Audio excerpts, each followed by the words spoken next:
And welcome back to Out of the Park.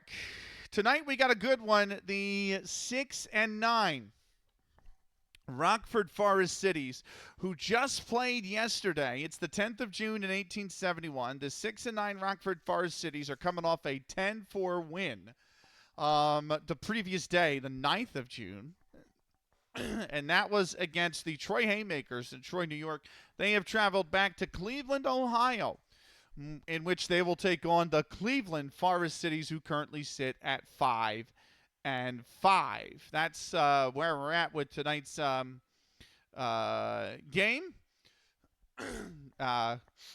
Let's get into your starting lineups. Starting with the visiting Rockford Forest Citys. Cap Anson leads things off, the third baseman. He's got .375 average with 7 home runs. George Hall, the left fielder, bats second. He's batting .260 with 3 home runs, 12 RBIs. Ross Barnes bats third. The second baseman's got a .308 average with 8 RBIs. Lip Pike, honestly, Zegon, if you want to know more, feel free to ask questions. I will totally answer them as best as I know. Lip Pike, Spalding does look like a decent two-way guy. You're not wrong. He's also a Hall of Famer. IRL, he's a Hall of Famer. Lip Pike bats fourth. The right fielder, he's batting .309, 3 home runs, 13 RBIs. Doug Allison, the catcher, will bat fifth. He's batting .353, 13 RBIs. Joe Start, the first baseman, bats sixth. He is batting .308 with 5 RBIs. George Bird bats seventh. He's got a .286 average with 9 RBIs. George Wright is the shortstop, batting eighth with a .250 average, 4 RBIs. Dick McBride bats ninth.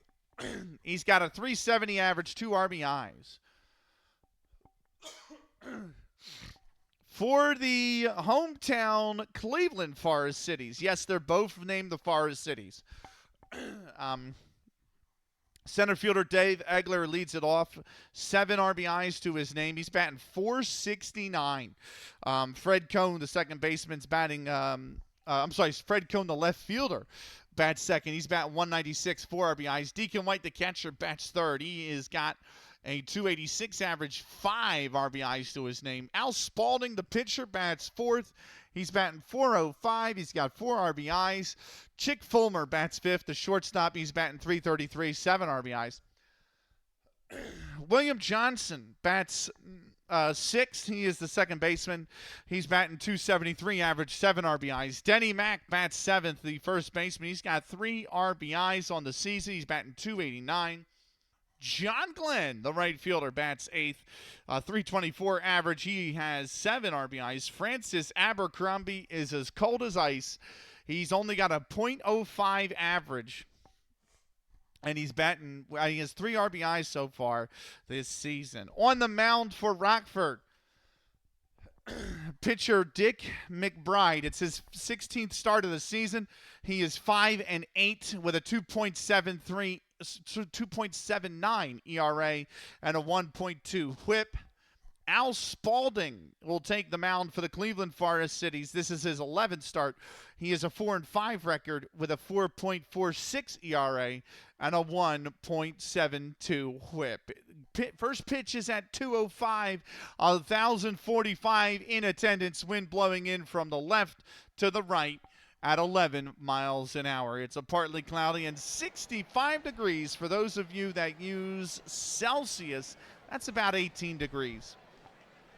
And we are ready from the National Association grounds.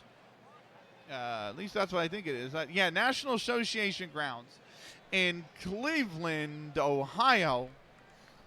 We are ready to get underway with our very first pitch. Rockford Forest Citys at the Cleveland Forest Citys. And here we go with the first pitch from Al Spalding to Cap Anson.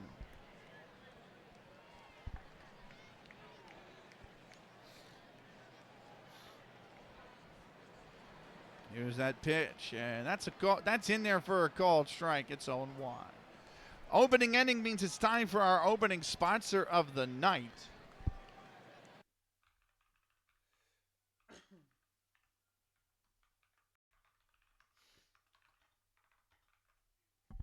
He's an awesome retro game commentator.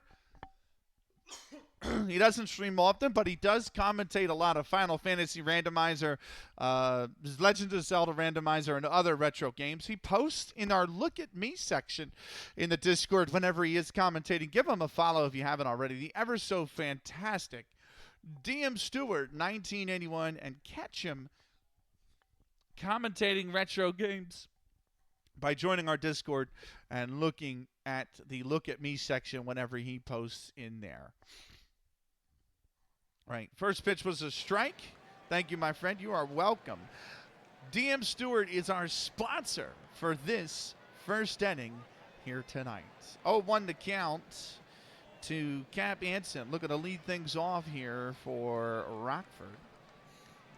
I figured I would do that, one shout-out per inning, and call you guys the sponsors, because that's probably the most American thing you can do. And what's more American than just stacking full of advertisements in baseball? Let's be real. Here's the 0-1 pitch. Swung on and missed. That's 0-2. Here's the 0-2 pitch. That's grounded foul down the first base side. We'll go again at 0-2. Here's the pitch. Grounded over to short. On to first. In time to retire Anson. 6-3 is the scoring decision there. And Anson goes down without much of a fuss. That'll bring up George Hall, the left fielder.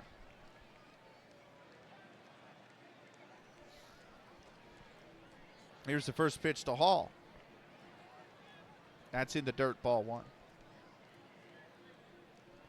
Here's the 1-0 pitch. Better than what they were probably advertised in 1870, straight opium, Coca-Cola with the actual cocaine in it. Like, that's probably what it was like back then, you know. Here's the 1-0. That's inside, ball two.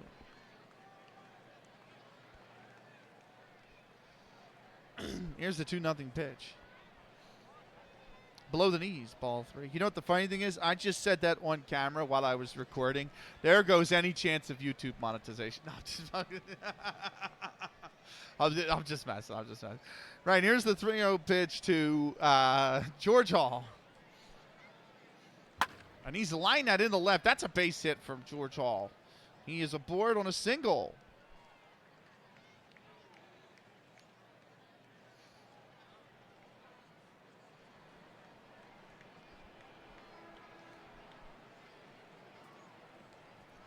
Right. That's going to bring up Ross Barnes, second baseman. Runner on first. One out here. AI tends to be very aggressive on stealing bases early on in these games. We'll see if George Hall is going to run. And a first pitch taken right down the chute for a strike. It's 0-1. Here's the 0-1 pitch to Ross Barnes. And he's going to take that below the knees. It gets by the catcher. It went underneath the catcher to the backstop, and Hall will take second base for free.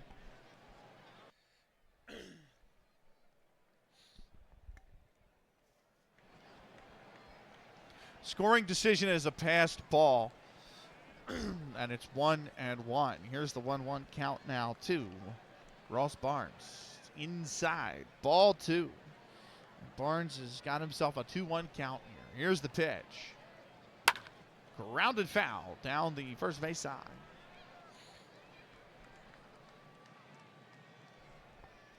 Here's the 2-2. That's way high. Ball three. And the count is now full for Ross Barnes. Here's the payoff pitch. That is lined right at the second baseman, who gloves it for the out.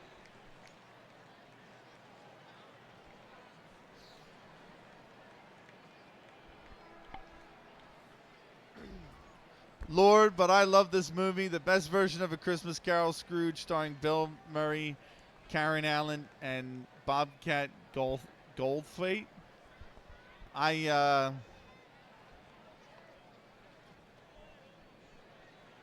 Not a big fan of Christmas. I'm not a big fan of Christmas movies, including The Christmas Carol.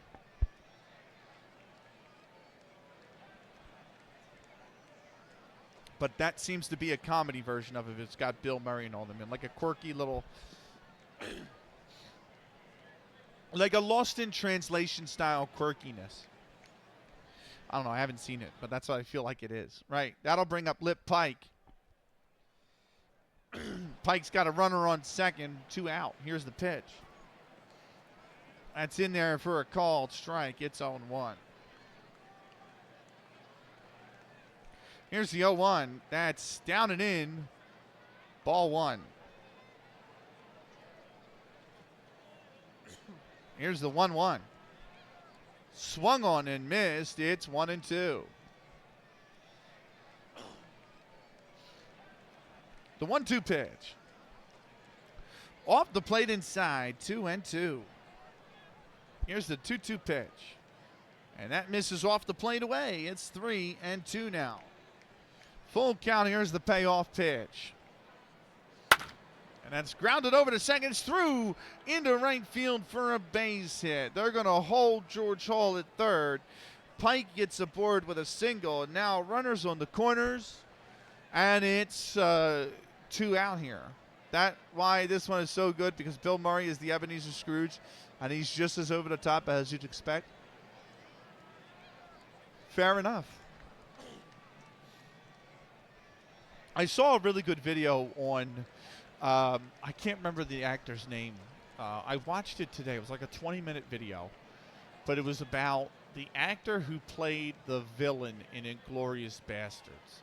And also the guy who plays the lead protagonist, the dentist, in Django Unchained. I can't remember his name. Christoph something, maybe?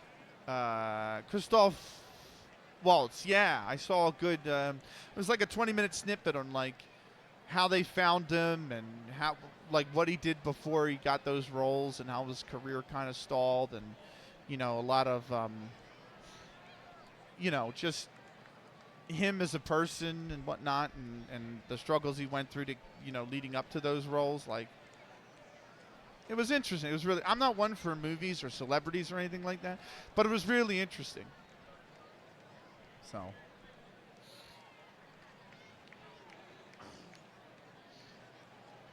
He is, yeah. The video really painted him as a really nice, kind of humble guy.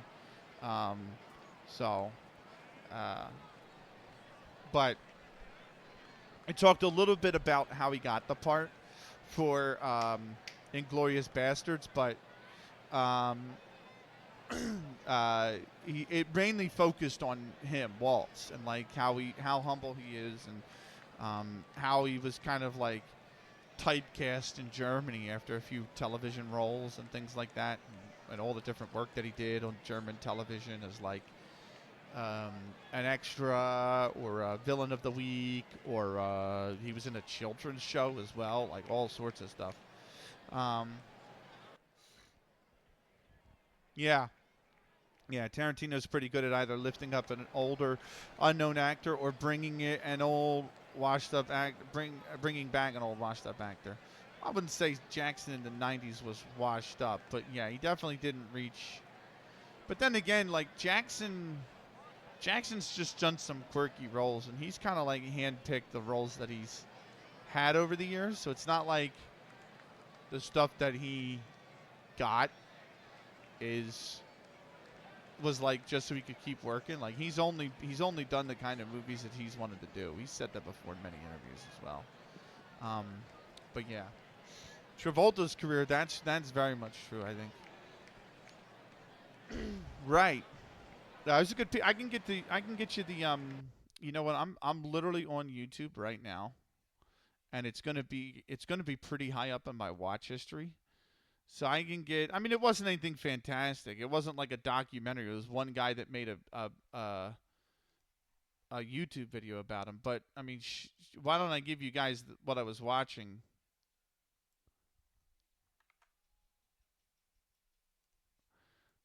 I can post it. Here we go. That was what I watched today. I thought that was really interesting. It was a 15-minute one. I said 20 minutes. It was 15. But yeah, it was really good. It was really good. Right. Doug Allison will settle into the mound. Runners on the corners. 2 outs here. First pitch to Allison. He's grounded that back up the middle, and that is going to be a run. Allison has brought home George Hall. He scores. Allison gets the RBI. Pike is going to go to second base. And Rockford have taken the early lead. It's 1-0. That'll bring up first baseman Joe Start.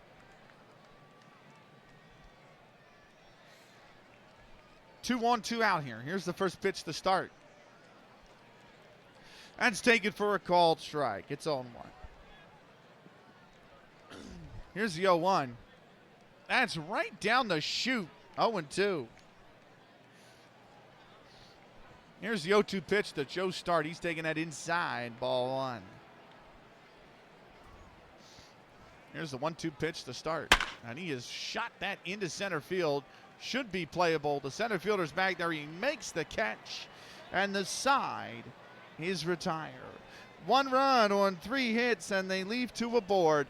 We go bottom first here in Cleveland, and Rockford has jumped out to a 1-0 lead. Leading off for the Cleveland Forest Citys will be Dave Egler.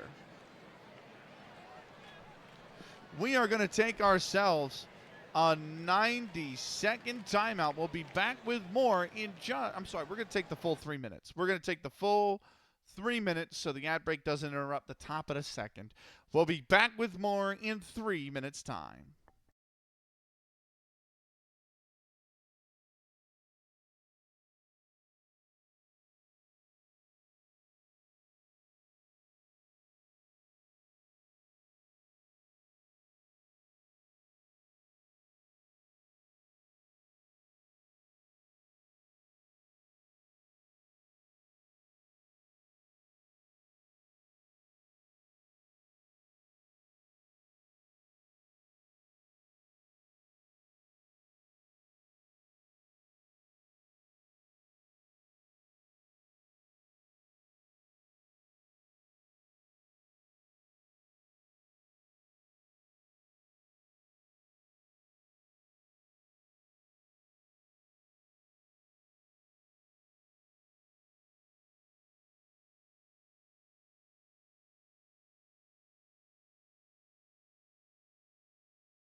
Welcome back.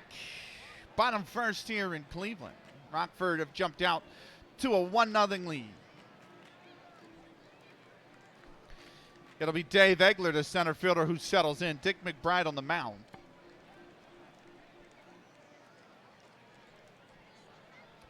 And we are ready for this one. Here's the first pitch from Dick McBride.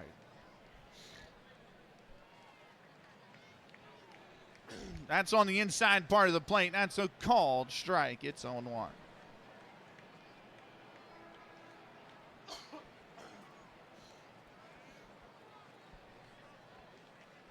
Here's the 0-1 pitch. Swung on and missed. It's 0-2.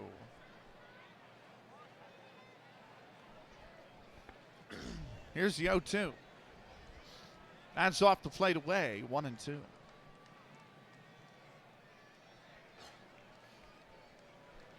Here's the 1-2. High and in. 2-2. Here's the 2-2 to Egler. And that's lined right at the third baseman, who catches it for the out. L5 is the scoring decision. Cap Manson gloving that one.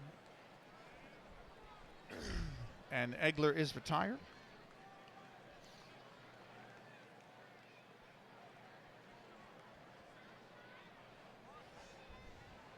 That'll bring up Fred Cone, the left fielder.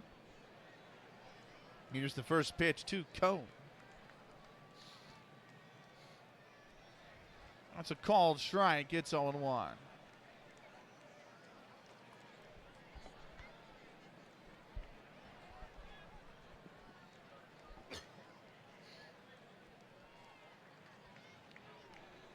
Here's the 0-1 pitch.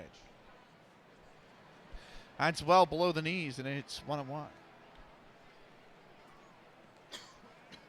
The 1-1. Popped up in foul territory, and Anson dropped it. Anson dropped it. Can you believe it? E5. Anson can't make the play.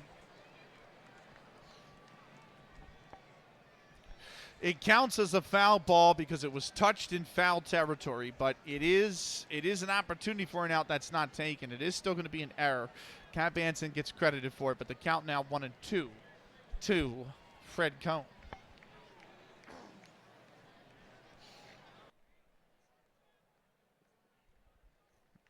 Here's the 1-2.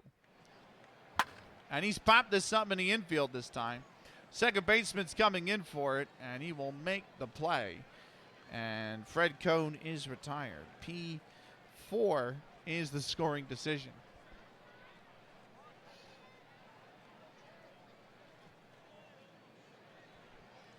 That's going to bring up catcher Deacon White.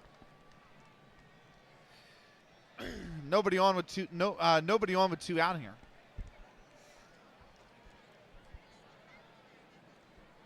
Here's the first pitch to White. And that's low, ball 1. Here's the 1-0. Grounded over to the second baseman. On to first. That's in time. And the side is retired. No runs, no hits, and nobody left on base. We go top second here in Cleveland. Rockford have a 1-0 lead.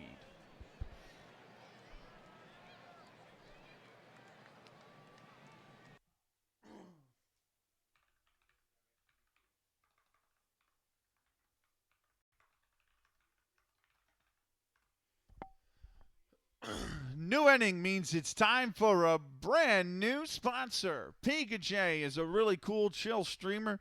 He does Gunpla builds, keyboard builds, gourmet coffee, Where Winds Meet, 7 Days to Die, Counter-Strike 2, all on his stream. Give him a follow if you haven't already. Really awesome dude to just chill and talk to. It's a lo-fi specialist. Pikachu is our sponsor for tonight's second inning. Center fielder George Bird will settle into the batter's box, due up first here in the top second for Rockford. Here's the first pitch to him from Al Spalding. And that's lined over the head of the first baseman into right field. And George Bird has got himself a leadoff single here in the second. That's going to bring up George Wright, the shortstop. Plenty of speed over at first base this time. We'll see if they use it. Here's the first pitch to Wright, and he's going to take that for a ball. It's 1-0. Hitters ahead in the count now, too, so definitely an opportunity to steal. Here's the 1-0 pitch. That is lined right back into center field, right at the center fielder who makes the grab. He'll throw quickly onto second, and that means that unable to tag up is George Bird. He'll remain at first base. And now there's one away.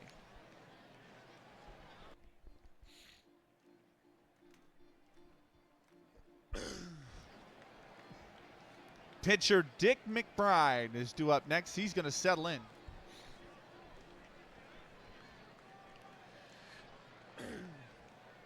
Here's the first pitch. Throw over to first, and the runner is back safely. Here's the first pitch. That's a called strike. 0-1. The throw to second. Not in time. And George Bird has stolen second base.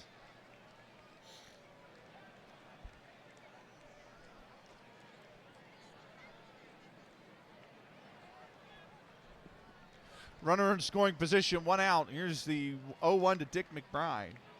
And he takes that high, ball 1.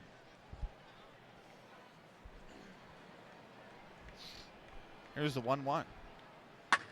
Grounded back up to the shortstop. Over to first, that's in time for the second out of the inning. 6-3 on the putout.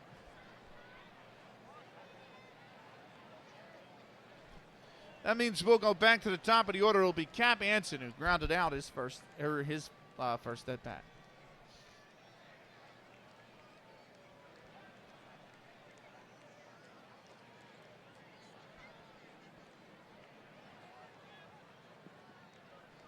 Here's the first pitch to Anson. That's a called strike on the outside part of the plate, and it's 0-1.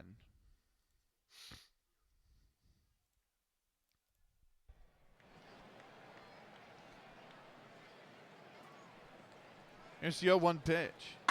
That's shot into right field, but right at the right fielder who makes the catch, and the side is retired. No runs on one hit, and they leave one man on base. We go bottom second here in Cleveland, and it's a 1-0 Rockford ball game. Due up first for the Cleveland Forest Citys is pitcher Al Spalding. We are going to take ourselves a 90-second timeout. We'll be back with more in just a minute and a half.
Welcome back. Bottom second here in Cleveland.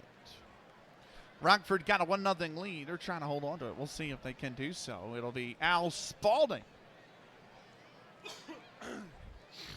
a pitcher who settles in here. Here's the first pitch from Dick McBride. And Spalding's lined that into foul down the right field line. It looked like it was going to land fair, and it just drifted foul.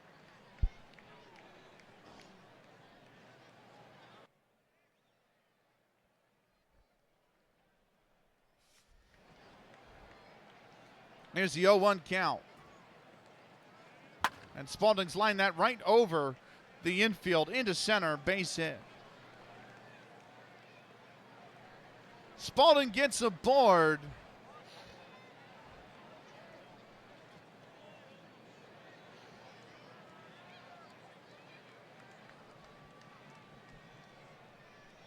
That'll bring up Chick Fulmer to shortstop. Runner on first. And nobody out. Here's the first pitch to Fulmer.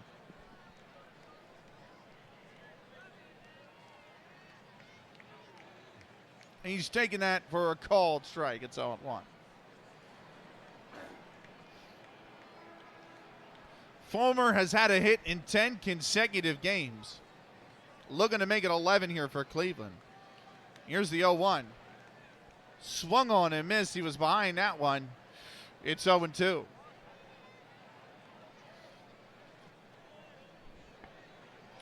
Here's the 0-2 to Fulmer. Grounded over to second. On to second for 1, and that'll be a fielder's choice.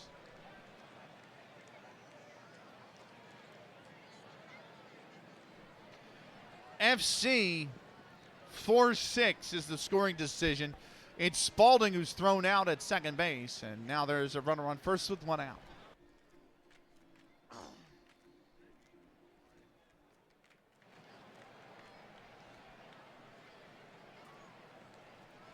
Second baseman William Johnson will settle in. Here's the first pitch to Johnson. He's going to lay down a bunt. Third baseman comes over. Can he get it over to first in time? It's a bad throw. It's a bad throw. And Johnson is aboard on an E5. A very bad throw. Anson looked like he had ample time. He rushed the throw. It was off target. It was unplayable for the first baseman. That's Joe Start. And Cap Anson gets his second error of the afternoon in as many innings. And now maybe there's an opportunity here for Cleveland, who have first and second with just 1 out.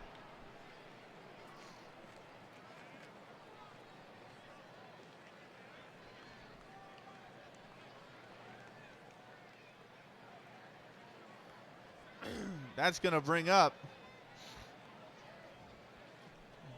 Denny Mack, the first baseman. Here's the first pitch to him. And that is popped up in the infield. Second baseman's right there. He makes the grab, and that is the second out of the inning. P4 on the putout. No, but I did play it, last week or the week prior? What's up, Swanky? Good to see you, brother. Hope you've been well, man. Merry Christmas to you, Swanky.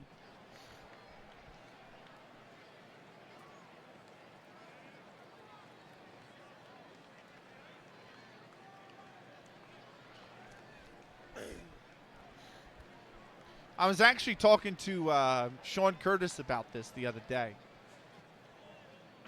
I know the animations are very basic in the Out of the Park engine, but they do have some like cinematic cameras and stuff, right? Like look at all these cameras that I have here. Initial camera, pitch camera, dynamic camera.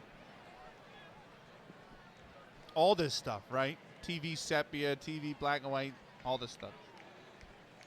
And I don't know how to use any of this shit. So, and I know that you can actually create these cameras in Out of the Park somehow.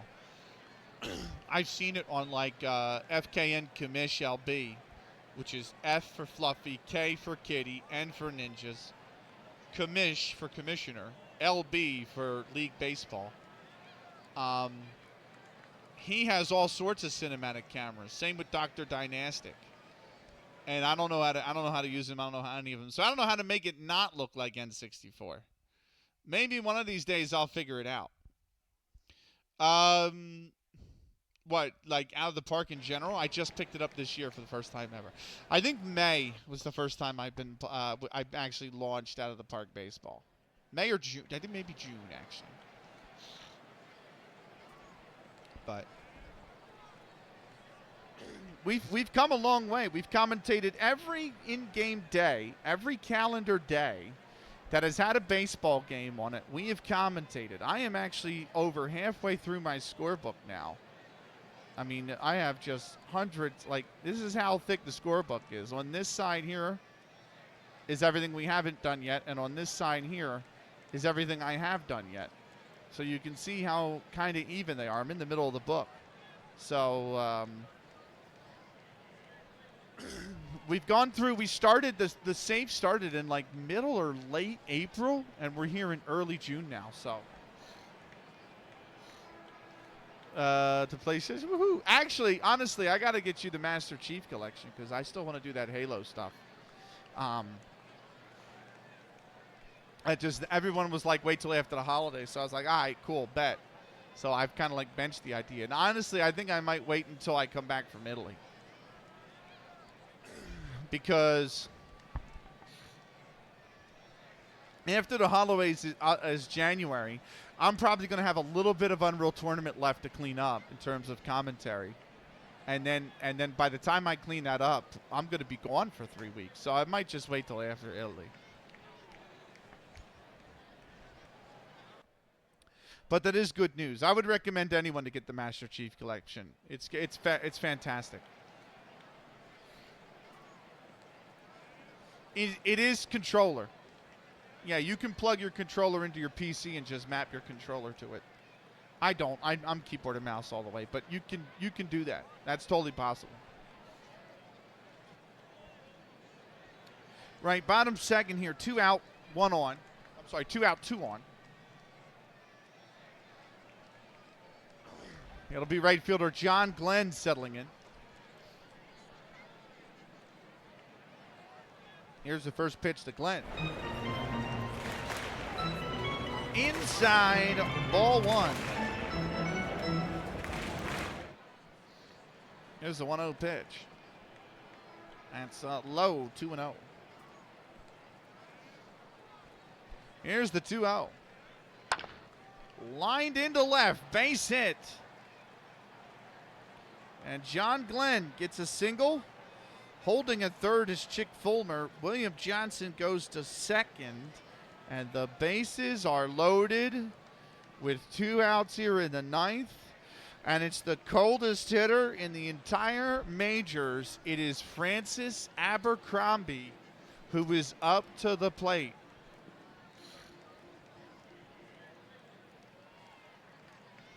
Oh, man, try to get some sleep, dude. It's 1:40 over there right now.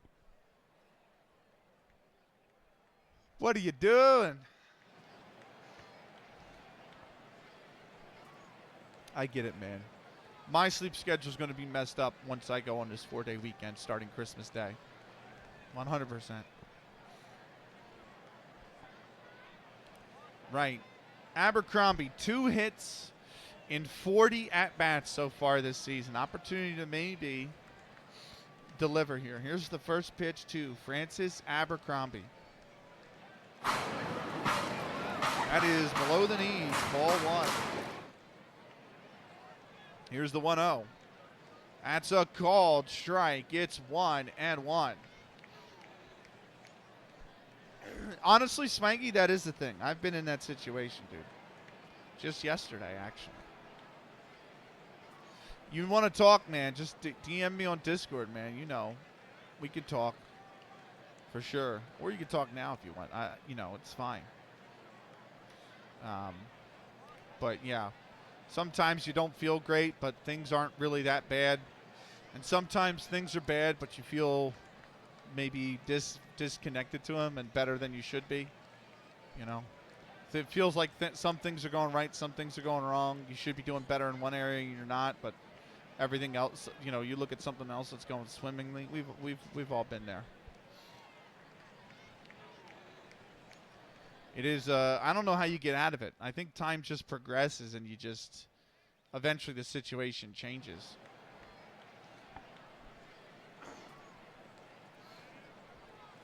Here's the 1-1. Swung on and missed. That's 1 and 2.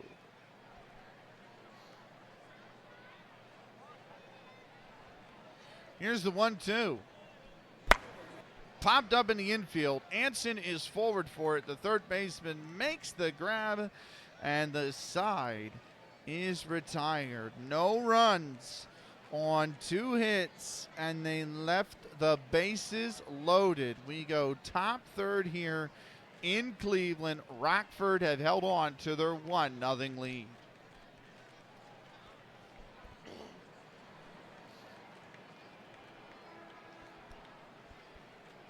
It does get better though, Swanky.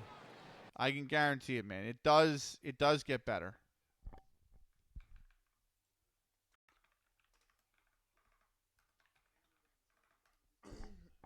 Speaking of which, go give him a follow. Here he is playing FM 26.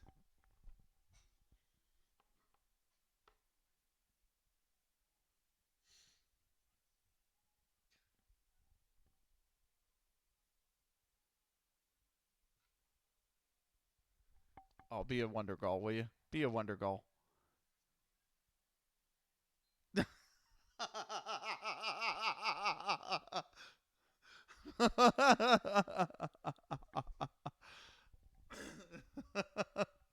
I'm with you. I'm like, what the fuck, man? What is that? Yeah, just retire the headphones. Retire it all. Oh my god. Oh no, don't score down the other end. Oh my god. Um,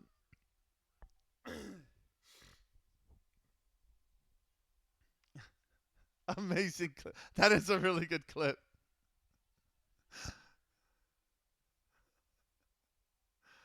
I feel like one side of the coin is awesome. Then I look at my other side and it's like I want to have and feel a certain feeling like, but I've never been right. No, no, I know what you mean. There's don't. I know this is gonna sound terrible, like maybe annoying, but like don't rush it. It'll come. You have plenty of time. Swanky, you have plenty of time in life. You know what I mean? Like that's gonna come into your life. You know, you can't pick when it does. It just does. Is what I've come to learn. You know, so all you can do is be the best version of yourself that you can be, so that when it does come into your life, you're ready for it. You know. No, I don't think it depends on how you look on it. I think a lot of people pressure themselves too much. They look for too much. They look for other things. I didn't mean to deliver the first pitch, but there's the first pitch. And that is going to be an out. And that was 2 pitches because I accidentally hit a key that was short for the at-bat. So George Hall pops up to the it's a P6. He pops up to the second baseman on 2 pitches. And that's the first out. I think a lot of people put pressure on themselves. I saw it with a coworker of mine. It sounds awesome, actually, Swanky. I look forward to it, man. I hope you have a great Christmas and a great New Year as well. But no, I don't think. I think I had a coworker of mine who she put a lot of pressure on herself. Like I want to be married by 30 is what she wanted to say. She wanted to have a kid by 30. She wanted to be married and had a kid by 30. And I was like, you're setting yourself up for failure when you do that. And that is kind of what has happened. Is she's kind of thrown herself a little bit too loosely into relationships, because she hasn't had time to figure out like who the person is, whether they're really compatible, whether they actually like them, whether they actually have feelings with them, whether they, you know what I mean, and all of that. Um, so I told her like just relax. You know what I mean? It doesn't have to be right now. Just relax, have fun, and be the best version of you, so that when that person does come into your life, you're ready for them. You know what I mean? And you can grow with them and progress with them. So like that's what I would say. Like just don't.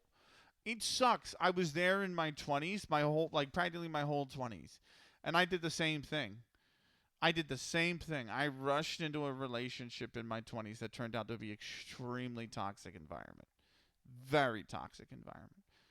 And I learned my lesson, and it took me what, 9 years to get back on that road. 7 years. Well, I would not even 7 years. It took me like 6 years to get back on that road. And then I dated somebody, and we didn't work out. And we're still friends, but it's like we didn't work out. It just is what it is. Sometimes it's not all there, and it doesn't work out. And I had to go back to the drawing board. And when I did, it was 33.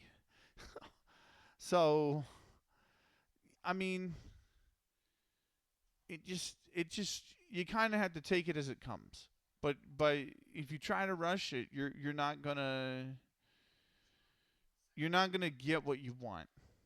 And I think that's the most important thing. Steven, thank you for swinging by. Have a Merry Christmas, my friend. God bless. And if I don't see you, have a great New Year as well. You want your mom? You know what?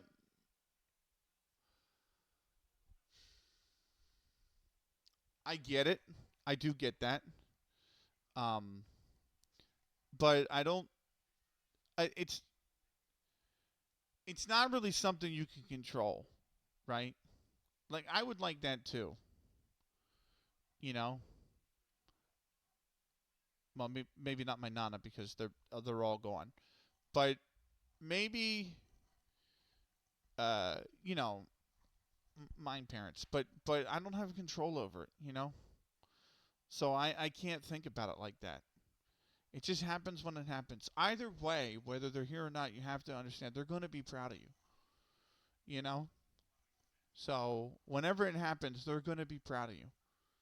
So Manan Paso looking for someone wasn't really then COVID. It couldn't really get out. Yeah. Yeah. No, I get that. What I would ask Swanky is, what is it that you like to do?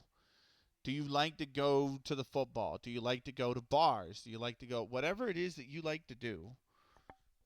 Whatever it is, you like to go bowling? Do you like to go golfing? Do you like to go watch movies?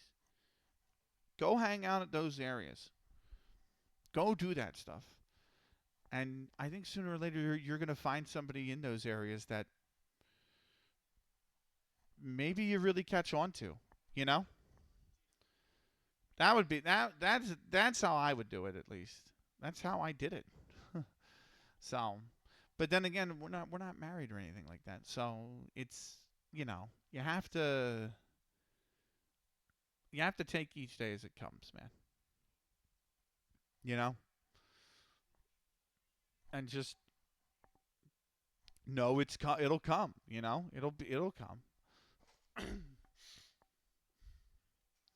I'll say that the version of Ecstasy of Gold on the S&M album gave me goosebumps, and I'm breaking my rule of not going outside 1 to 10 for Enter. That goes to 11. There you go. You've come to the dark side of the extended ratings, Stuart. I can't wait till you get Suicide by Suicide, because that album's going to want to make you give a -1. Maybe we'll start with 0, but that album, bro, that album is bad. Uh, but yeah.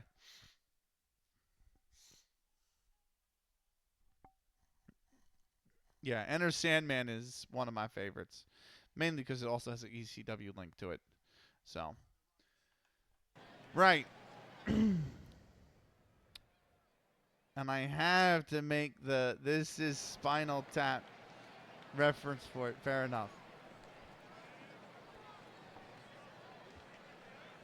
Second baseman Ross Barnes will settle in. He's lined out. He lined out the first at bat. Here's the pitch to him.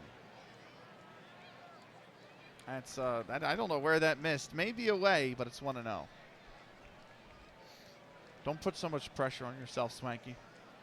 That's all I have to say. Don't put so much pressure on yourself. Just find something you enjoy and do it, man. And do it repeatedly. So. And then everything else will fall into place. Make sure you have fun.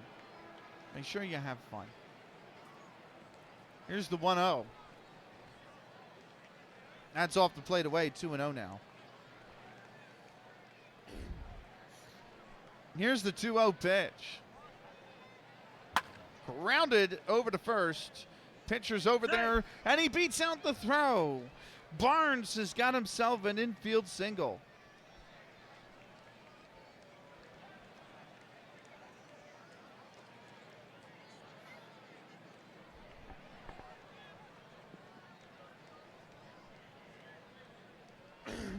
Runner on first, one down. Lip Pike settling in. Here's the first pitch to Pike. That's a called strike. It's 0-1. You're a cool dude, Swanky. It's gonna come. Don't worry. That's what I would say, man. Here's the 0-1. And that is absolutely skied into right. Going way back. There's the right fielder. And it's over the wall. Lip Pike has brought home 2 in a 2-run home run. It's 2 RBIs. It's a home run. And Ross Barnes will score. Rockford have opened this up. It's 3-0. Just hard betting. Oh, yeah, but comparison is the thief of joy. Their life isn't your life. Your life isn't their life, right? They aren't going to go through all the struggles you go through. Same with them. Some people are going to have it easier. Some people are going to have it harder. You can't worry about that. You just got to run your race, you know? So they don't get out much, so I don't really go out much because I'm in my house 6 days a week at minimum. Not much for doing things on my own. That makes sense. Yeah, I know you're not. But what is the harm in trying to do it on your own?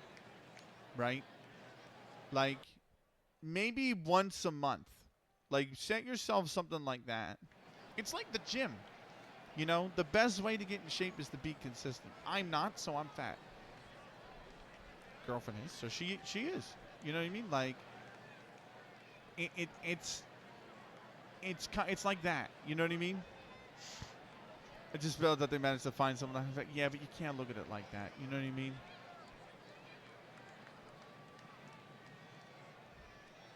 And I understand. That's a normal reaction to have. That's a very normal human reaction to have.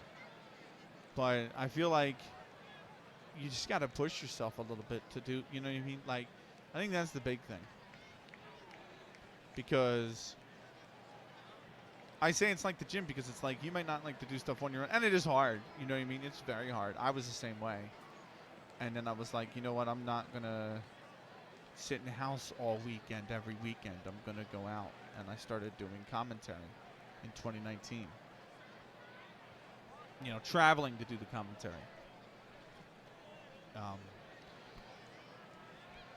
And, you know, you don't have to do that every day. You don't have to do that every weekend. But maybe once a month, once every other month, you say, you know what, I'm going to go do this thing I like to do.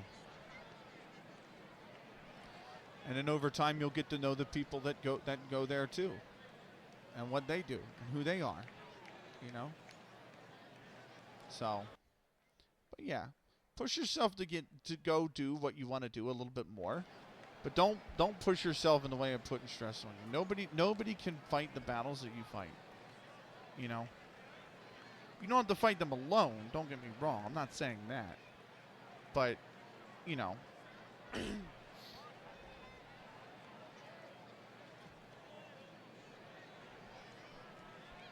You'll do just fine. I have every confidence you'll do fine, Swanky. I really do.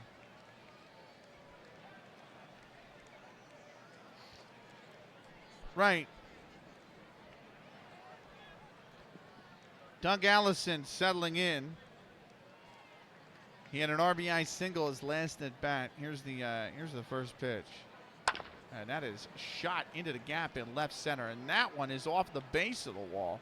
It bounced in the warning track. That is going to be a double for Doug Allison. And he's aboard in scoring position. And there's only one out.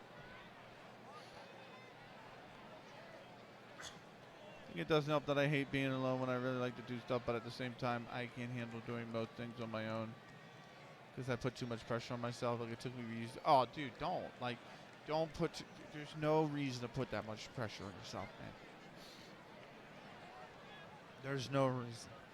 Everything is figure-outable. That was one of the best advices I ever got. There's a guy, Chris Johnson, who used to I used to learn a few things from. I don't want to say he was a mentor because like he was part of a Discord of like 10,000, but he used to do these things and he told me he said everything is figure-outable. It doesn't matter. You don't need a college degree to figure out engineering. You can read a book and figure out engineering. Do you know what I mean? Like everything, people write stuff down for that very reason, you know, to teach future generations. So he goes, it doesn't matter. Everything is able to be figured out. You just have to put some time and effort into it. That's all. Some time and effort to actually go and figure it out. And part of that figuring it out process is fucking it up and having to start it over again. Skyrim's a great example. If I use a video game example, I had Skyrim. I bought Skyrim the day it came out. I wanted to mod Skyrim. 6 months in, I wanted to mod Skyrim. I tried to mod it. I completely corrupted the entire install. I had to uninstall it, wipe everything, lost all my saves. Skyrim Special Edition comes out. I say, you know what? I'm going to go back and try and mod it again. Same thing happens. I have it saved going. I put like 100 hours into. I keep tinkering with the modding, fuck it up, corrupt everything. I have to wipe it all and start all over again. Now this PC has a fully modded, the spare one, but still. This PC is a fully modded Skyrim. It works. It has over 200 mods and it works. Because I eventually figured it out. But it took me hundreds of hours of modding it to figure out how it works. To get it to a state where it doesn't crash. Where I can actually play it and enjoy it. Like, everything in life is going to be that way. That's the biggest problem. Everything is going to be that way. But you're going to have to fuck up a few times before you actually... and it's not before you figure everything out. It's before you figure yourself out a little bit, too. Where you need to improve, what you need to do, how you need to handle certain things, you know, when they arise. That's just the nature of the beast. But I'll tell you right now, you 100% have the ability to do that. And I have full faith that you will. Full faith that you will. Here's the first pitch to Joe Start. That is off the plate away, 1-0. Here's the 1-0. That is inside, ball 2. It's also a wild pitch. And Doug Allison will go to third. And most online people that join, you find people to talk to and stuff like that. I process things and take things in to register. Just difficult. So now I want to say how it is, but sometimes I mean, but most things it's more of that way I am. I don't quite follow along with what you're saying. Is there a way you can reword that so I can understand it better? I'm not sure I 100% follow along. Do you mean like you internalize what happens? Is that I don't know. Here's the 2-0 pitch. That is below the knee. That's off the plate away, too. Ball 3. 3-0 count to Joe Start. Here's the pitch. He's going to take it all the way. That's a called strike. 3-1. Hitters count 3-1. And that's lined back up the middle. It's going to be more runs. Joe Start delivers. He's got an RBI single as Doug Allison crosses home plate, and we have got ourselves a 4-0 game.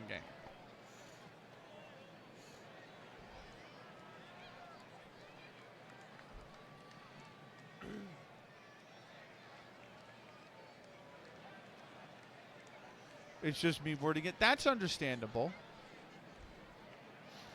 Yeah, that's better. Yeah, a little bit. I just didn't understand what you meant the first time. That's all. I kind of got the gist of what you were meaning, but yeah. But that's understandable, Spanky. We're not always going to... Not everybody's going to be good with words. Not everyone's going to be good at vocalizing their thoughts, at materializing their thoughts. You know. Yes, I feel like I do a good job of it myself, but that does not mean that the next person is going to be equally as good or even better than how I express my thoughts and opinions. You know? So, you know, that's why you got to find that's part of finding the right people to hang out with, but not just hang out with, but talk with on a daily basis. Understand? But that's what I mean. Like, you got, like, you're going to go through, like, you are going to go through life, period. And people are not going to understand you. And they're going to think bad of you because of that. That's just par for the course, you know? There are 2 FM streamers that I do not get along with, okay? And we avoid each other like the plague. No matter how nice I try to be to other people, that's going to happen. There are people that are not going to assume the best of you. And they're going to hold you to the assumptions that they create in their mind of what you are or who you are.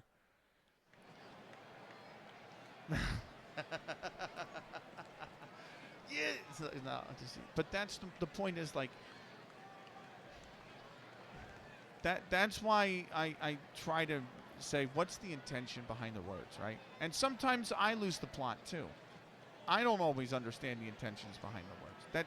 That's going to happen, but it's finding the people that are going to understand you, and those are the ones you hang on to, and the people that don't. You don't deal with them. You know?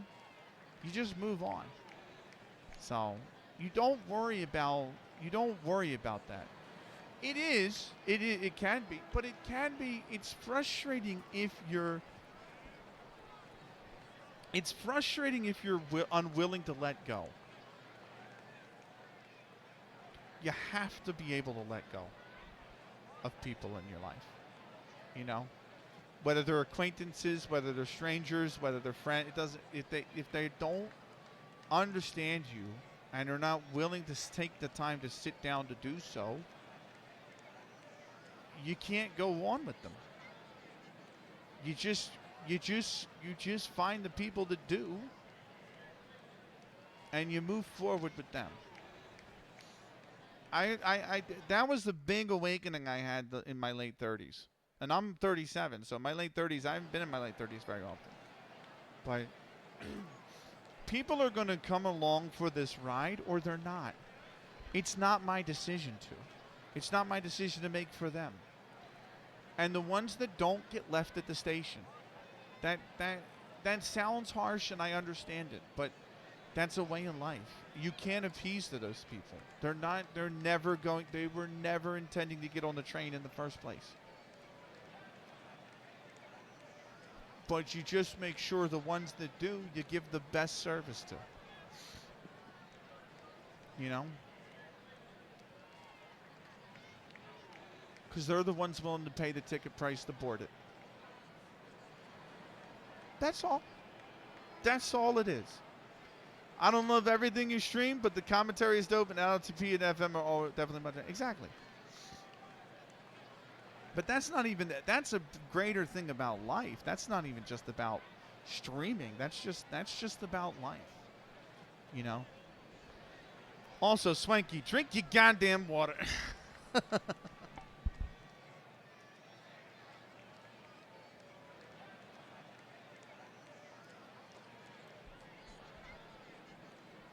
It's frustrating because sounds good, Stuart. It's frustrating because there's gonna be parts where it feels like that's painful. Letting go is painful, right? Understanding that somebody you thought you were really cool with is not willing to get on that train that is your journey. That I understand. I get that. But you're not going to be able to change it. So I think for me, if it wasn't for my best mate and his wife let me there, like so much I don't know where I would be. Mine's just wait, what? I think for me, if it wasn't for my best mate and his wife letting me there, you mean letting you stay there?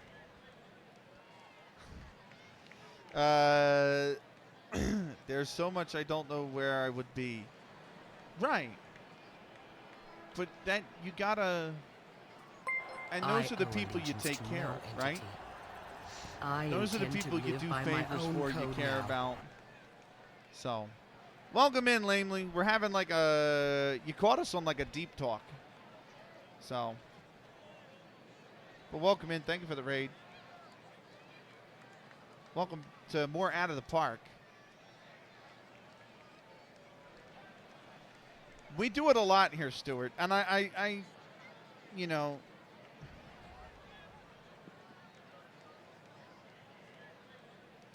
I guess I used to be worried about having these talks on stream, but then I realized the more that we have these the more we have these talks, the more it might help somebody. Do you know what I mean? So that's why it's always great to have these talks. That's why I don't care that we're moving the baseball along at a snail's pace tonight, because what we're talking about is important. You know? Let me in their life. Oh, like being around them and his kids and stuff. That makes sense. Okay, yeah, it does. Yeah. Having a moment. Horrible you are. No, just taking a piss a little bit. I don't know. Just, that's all. No, I get you. No, I get you. That's why we try. That's why you try to take care of them, you know? So.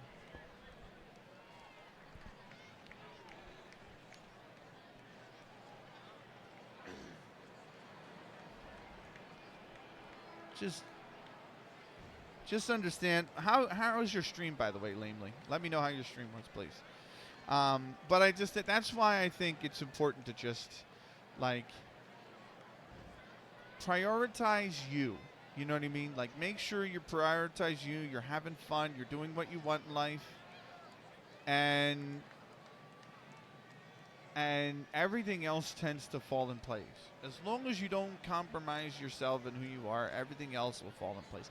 Let God take care of it all. If you don't believe in Him, let somebody else take care of it.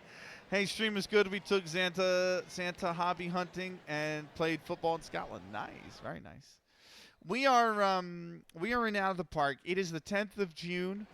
It is 1871. I'm glad your stream was good. I'm going to shout you out at the top of the fourth inning, because that's how we do it with OOTP streamers. Every streamer that comes in here that deserves a shout out, or I want a shout out, gets a shout out at the top of the inning, and they sponsor the whole inning. So you're currently lined up for the fourth. But welcome into your community. My name's Benakage. We do deep talks here sometimes because life is not fucking easy, and nobody gave you a fucking instruction booklet on how to handle it. So sometimes we need to have those talks. And that's what we do here. In the midst of gaming, in between gaming as well,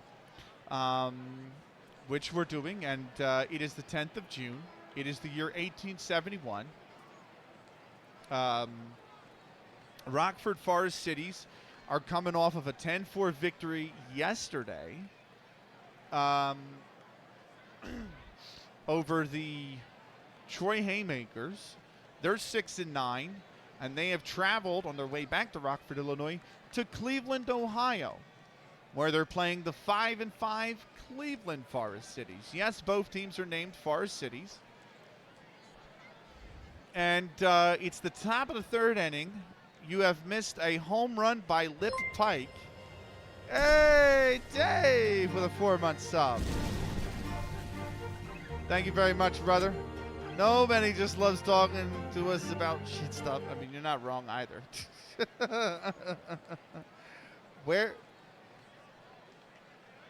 Where is the lie in that, Swanky? Right. Thank you for the 4-month sub, man. I got you lined up now. You're going to be the sponsor for the 5th inning. Congratulations. But thank you again for the subscription, man. Appreciate it. Did you raid out, Dave? Do I need to go close your tab real quick? Did you raid out? You did, didn't you? You raided to No.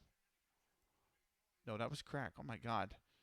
I just backtracked Crack like 4 streamers. Jesus.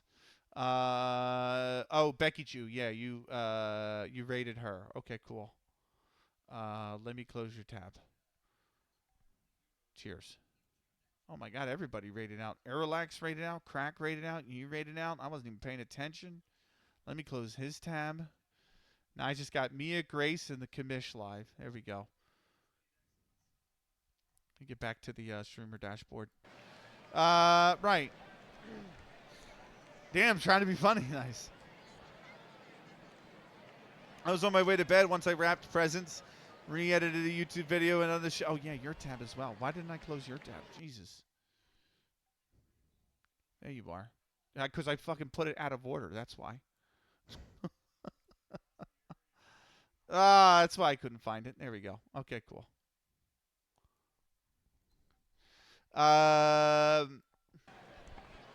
Re-edited a YouTube video and shit, but I wanted to make sure I stopped by to wish you happy holidays.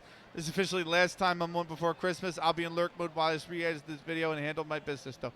Thank you for the lurk, Lamely. Thank you for the raid. Merry Christmas.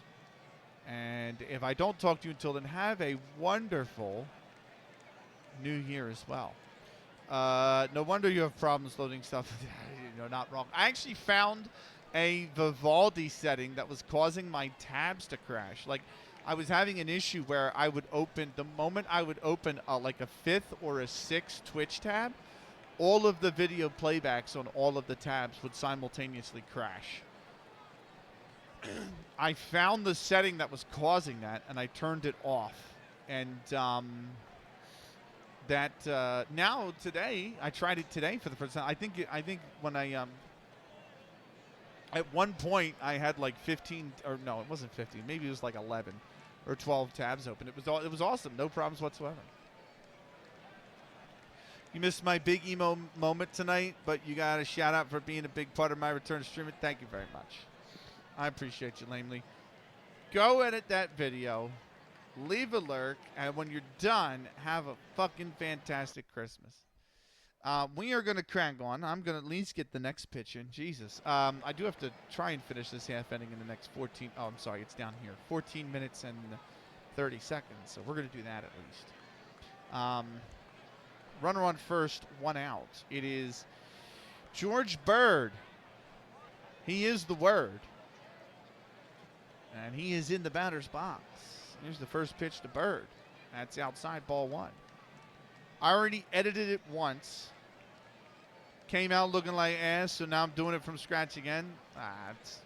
Hey, at least you know how not to do it this time, right? Here's the 1-0. That's a line drive in the right field, and it just drifts foul. It'll be 1-1. Here's the 1-1. Grounded over to short. On to second for 1. Over to first. In time. It's a double play. 6-4-3. Double play. And that will retire the side. 3 runs on the big home run by Lip Pike. In 3 hits in total, they leave No one on base. We go to the bottom of the third. Rockford have extended their lead to 4-0. We are going to take a 90-second timeout. Swanky, if you still want to talk, bro, we can. Don't you worry. I'm still here for you, brother. But we are going to take a 90-second timeout. We will be back with more in a minute and a half.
Welcome back.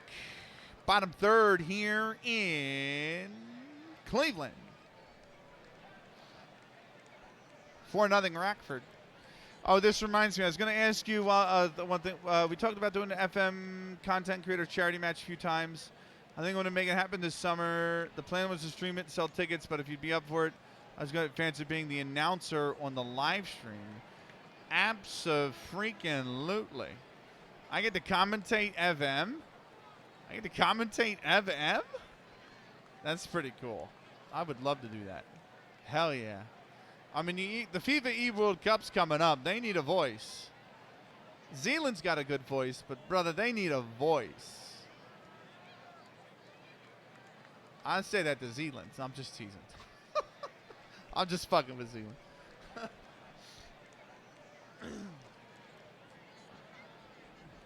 I would absolutely love to be in the booth with you. Yeah, hey, Stuart, come along, man. Let's get Stuart on it. He's pretty good. Well, you get to commentate a bunch of out-of-shape content creators playing real football, but chances are you'll know most of us. I'm definitely... Wait, do I have to be in person or would it be remote? Because I don't think there's any way I can afford flying over to the UK. Unfortunately. Not as I'll be paying off a 3-week trip to Europe in February. But if it does have to be in person, it's like late summer, maybe we can do something. I don't know. Unless you meant it was remote. Just kidding, Zealand. Please raid me. Please raid me. I don't care what he does. I don't care what he does. I turn viewership count off. You can commentate over the output so the time is right in the feed. We'll figure it out. Yeah, we got options. We got options. I mean, I'm never going to turn down a raid, but I only want it to be the right people. You know what I mean? I know I have no control over that, but and by all means, he makes some. There's no shots at Zealand. Like, he does make some incredible YouTube content on small clubs. You know, the far off corners of the world. That kind of stuff is amazing. But a lot of the times when you get these real big streamers, you know, a large majority of that chat is going to be like people that are just like, lol, ha, lol, bass, cabba, ha, lol, and there's no actual interaction. Do you know what I mean? Like, they're 100% only there to be entertained, and you better entertain them or they're going to piss off. And it's like, those are the kind of people I don't want. You know what I mean? Like, that is, and he does some great stuff, like the league that he had. Woo! Swanky, you didn't have to sub with Prime, but thank you very much, bro, for 4 months.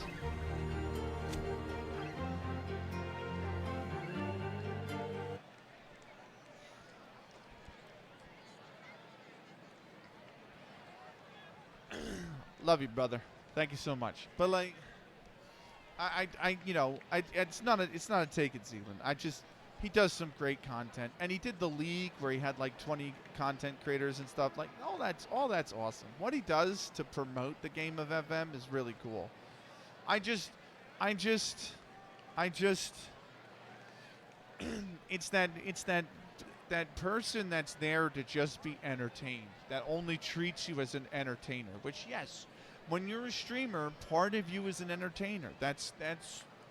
But, you know, I like the actual connection side to Twitch more. I like talking to you guys. I like bouncing thoughts back and forth. I like the discussion we have on things. You know, like that, you know. So, when he used to play with the rest of us, not just the celebs, I joke. He's generally a lovely, lovely man, has always been and deserves his success. I agree. And I'm saying, Chasing, I'm not saying anything bad about Zealand. It's when you get that big that you get that like kind of like terminal Twitch person that comes in, and it's like trying to, when you get rated by someone of that stature, it's fantastic, but then that's also the other side of it, you know? So you never hear when you're online. Yeah, that's true. I'm just gonna piss off. So that level of popular streamer doesn't appeal to me. I can just watch the YouTube videos and it's the same experience. In a way, yes. But, you know, I got nothing against him. He does a lot of great content, a lot of good work for FM. It's the Twitch culture that I kind of have a problem with, and it's more, I think you know what I mean when I say it's the Twitch culture, and it's more prominent in the streamers of that size than it would be my size, Raz's size, Swanky's size. You know what I mean? I guess that's the issue I have with the, but that's a Twitch issue. That's not even a Twitch. That's just a people issue. That's not even, I mean, more than anything else. Right, bottom third, it's Dave Egler settling in. He lined out his last at bat.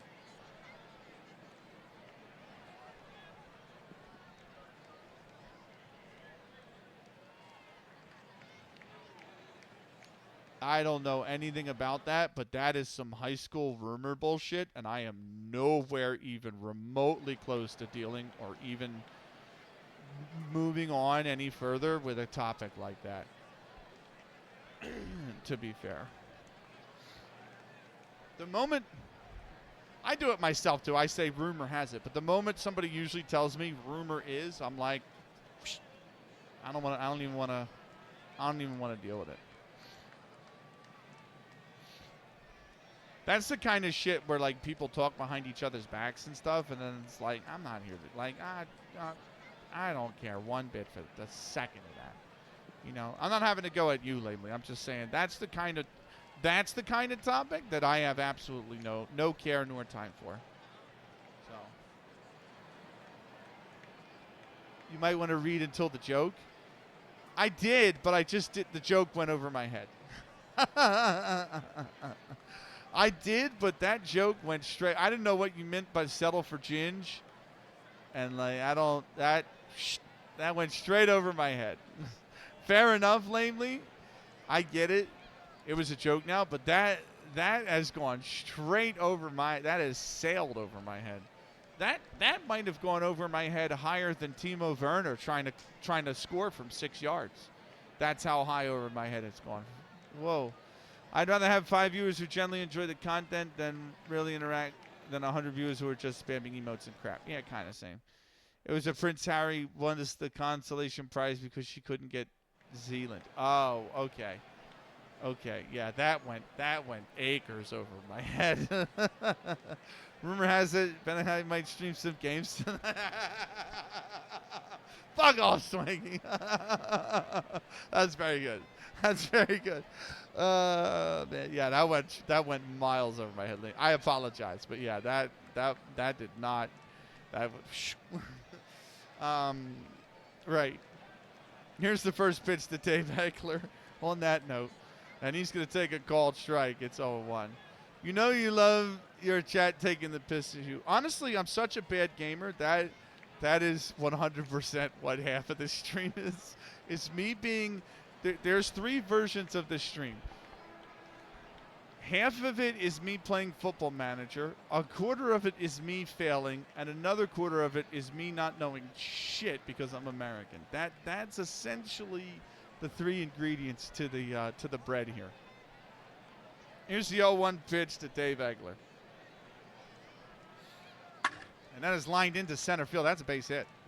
Eckler's got it. Oh, it's an error on the center fielder as well. What a disastrous error. He's going to get to second base. And Eckler, it's credited as a single. And then he goes to second on what is an E8 on center fielder George Bird. So Rockford now have 3 errors in the ball game. And I wrote Eckler up under the second inning, and this is now the third. So let me correct that on the score sheet. And the leadoff man's on second base for Cleveland. Can't be just because you're about. Oh, it can be. Oh, who are you kidding? I missed the joke too because I thought you were somehow talking about Angry Ginge, the FIFA streamer. Oh, picked up. That's a good point. I don't even know who that is, but that's a good point actually. Right. Fred Cohn settling in. Runner on second, nobody out. Cohn popped up to the second baseman his last at bat. Here's the pitch. And that's below the knees, 1-0. Looked like he wanted to steal third there. I don't know if they need to with nobody out. Here's the 1-0. That's taken off the plate away, 2-0. That was a little too clever for me probably. But then again, I don't really pay attention to the royal family. I know Prince Harry is a member of the royal family. I just have no idea who he is or what it, you know what I mean? Like, I don't actually know. Like, I don't know. I think I can point him out if you showed me a picture of him. Here's the 2-0. That's a called strike on the outside part of the plate. It's 2-1. One thing you will find about me, well, yeah, but so is, oh, is he Charles's? Well, yeah, I think so, right? But I'll be trying to stream and have good games of Call of Duty and Benny as well, and suit Benny as well, which would be funny. Yeah. Yeah, they're always a good time. One thing I definitely don't do a lot of, or dabble in at all, really, is like celebrity and royalty and things like that. That's why when I mentioned that, who was the actor that we talked about earlier? Christoph Wirtz, was it? Christoval Wirtz? I can't remember. But when we talked about, like, that's why I brought him up, because it's a rarity for me to even look or read or consume content based on that. Like, so here's the 2-1. Inside, ball 3.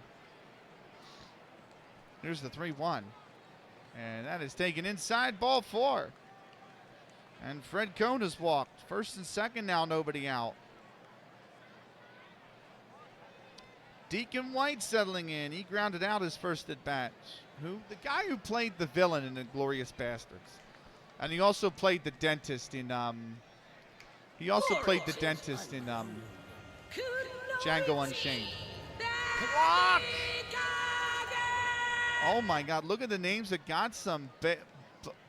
Burdette, Zapasio, Bionico, Noan Knows, who's one of the Unreal Tournament players, Aldi, and Frodank Baggies. What a broski. What up, Block? Thank you for the 5 gifted, brother. You never had to. It's always appreciated. Never expected. God bless. How are you? And Block, Merry Christmas to you, my man. Merry Christmas to you. Time spent reading up on celebs is time you could spend looking at Smoothest Satin's attribute page. How we doing, man? Merry Christmas, man. Merry Christmas. Yeah. Smoothest Satin's great. We're out of Canada, Kadava. We got to find a way to... I can't sign him in Iceland. My wage budget in Iceland's like $2,900, dude. Right. Here is the first pitch to Deacon White, who grounded out his last at bat. 2-1, nobody out. He's grounded this over the short. We're going to go to second for the out. It'll be a fielder's choice. 6-4 fielder's choice. White goes to first. Engler scoots over to third. Cone is the man thrown out at second base. I'm not ready to let him go. Literally doing an Adelaide United save at the moment. Nice. Wait, you moved to this? Yeah, we completed Canada. I can give you the clip if you want, because it was a really nervy game. A really nervy game. Where the fuck am I on the dashboard? But let me see here. It was a crazy game. So first off, Fipo scored a goal. That was the only goal Fipo scored all season. That was that clip. And it was the only goal we scored in the match. We held Toronto to a 1-1 draw in the second leg. I was missing 6 starters. 6 starters were out on international duty or injured. And we held them to a 1-1 draw. And we won the Canadian Championship with Pacific. I left, and now I'm in Iceland, Swanky. I'm at, let me see if I can say this right.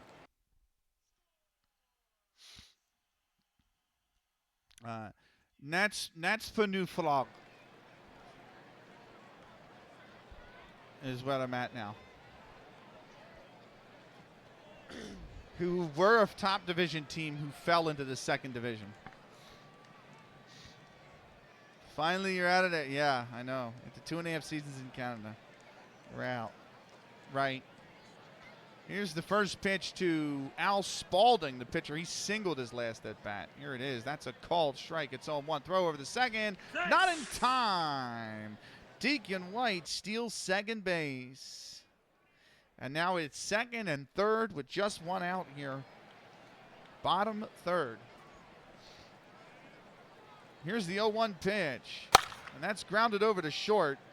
He's going to go to first for the out, but it's an RBI ground out for Al Spalding. 6-3 and an RBI. Egler reaches home. Being held at second base is Deacon White. And Cleveland are on the board. It's 4-1.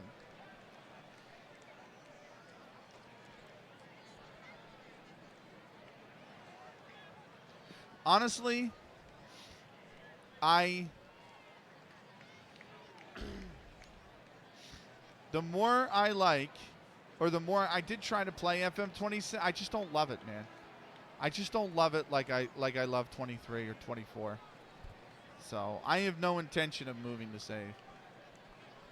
And I have no intention of starting a new one. So I think FM23 for me is only going to be to play one save, multiple idiots. What's up, Aldi? What's good, man? And that's fine. You're not going to love every version of FM. TLS is not going to be done by the time FM27 comes out anyway. So I can always try to import it, right? Thank you for the 3-stream watch streak, Aldi. And the other thing about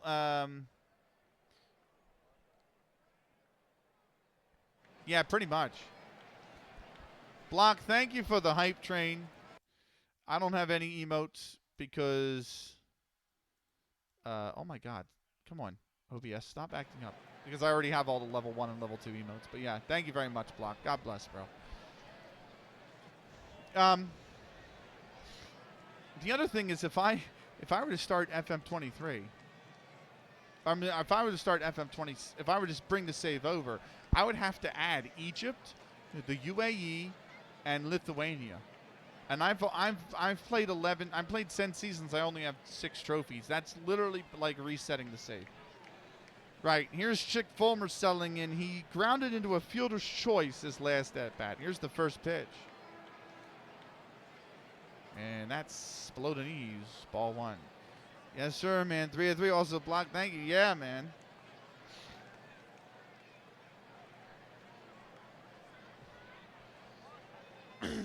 Here's the 1-0 pitch. Rounded over to second base. On to first. Safe. He beats the throw. It looked like a standard ground ball, but he's beat the throw. Deacon White goes to third. Chick Fulmer gets an infield single. The inning is not over. It's runners on the corners now, and there's nobody out.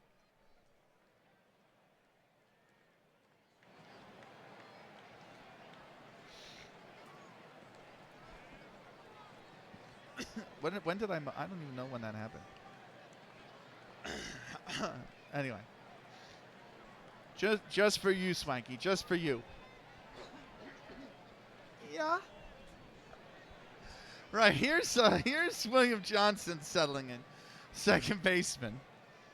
He reached me an error his last at bat. Here's the don't you dare clip that. I will delete it.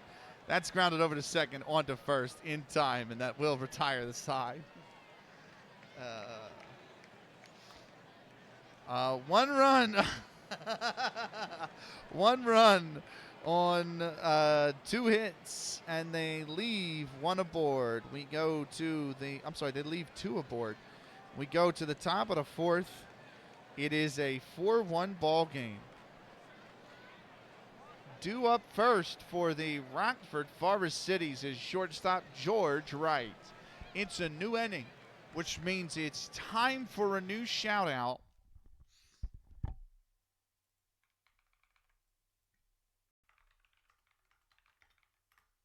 Chasing Lamely is a Football Manager streamer, and they've been playing Project Zomboid.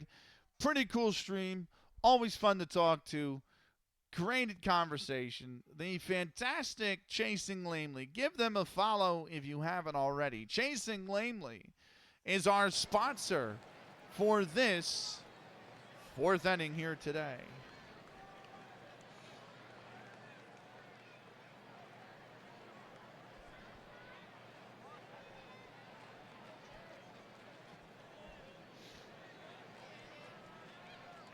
You're lucky I don't know how to clip things.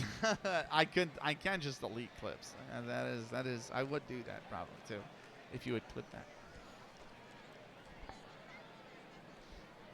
Right, George Wright will settle in.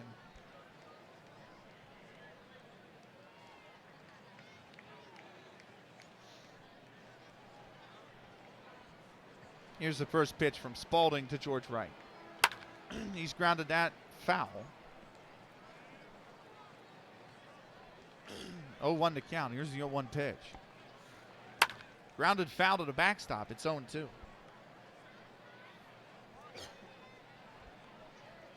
Here's the 0-2 pitch. That's off the plate away. 1-2.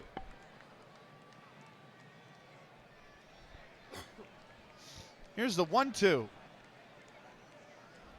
That's below the knees. It's 2-2.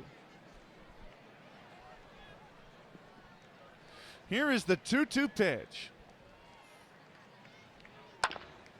He's lined that into right. That's going to land foul. It's 2-2. We'll have another go.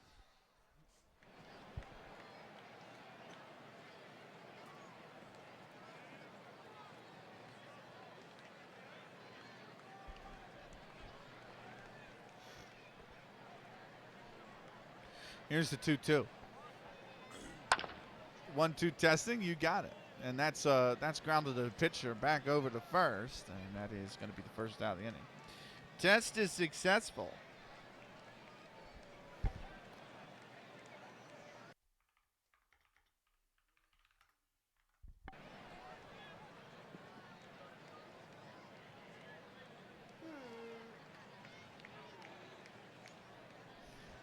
That'll bring up Dick McBride.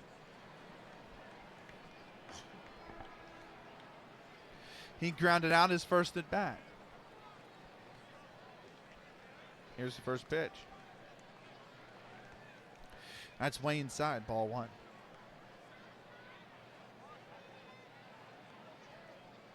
Here's the 1-0. Grounded over to second.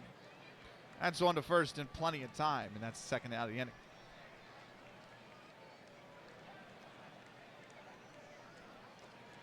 First game of my season with QPR. Come on, come on.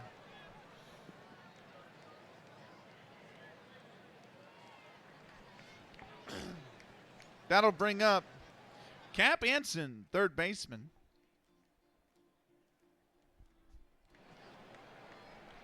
Here's the first pitch to him. Anson 0 for 2 so far today. That's high and in, ball one.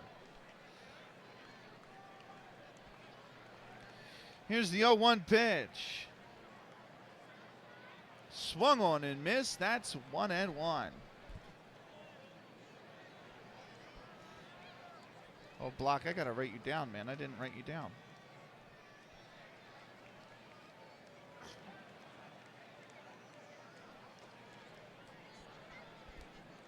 Tomorrow's my last day before a 4-day weekend.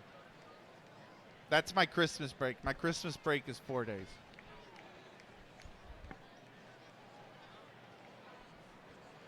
Which is more than I can say last year when it was just Christmas Day.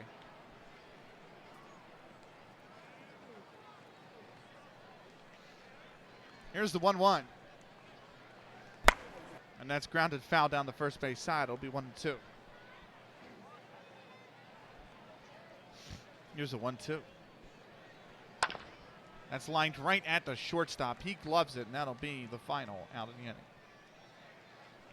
No runs, no hits, nobody left on base. We go bottom fourth here in Cleveland. Rockford's got a 4-1 lead. We are going to take ourselves a 90-second timeout.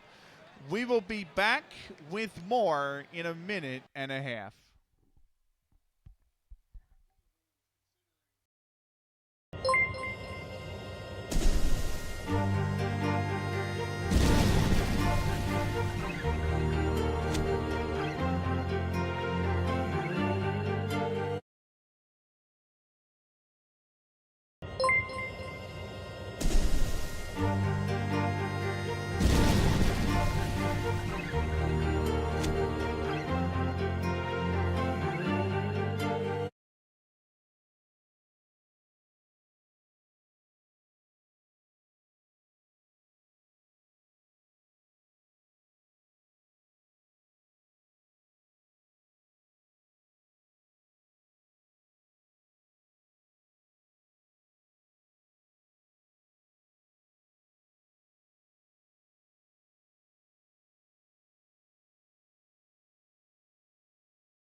All right, welcome back.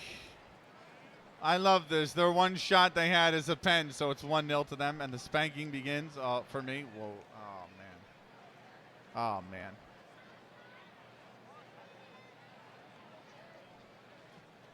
Brutality. That's what FM can be at times. I genuinely thought when I got the message that we were going to have 4 players out to the international duty for the second leg of that Canadian Championship. I thought we're not going to win it. There's no way we win it. And thankfully, we held them to a draw. We won the first leg 2-1 now. To them or to you? We won the first leg 2-1, and thankfully that was enough.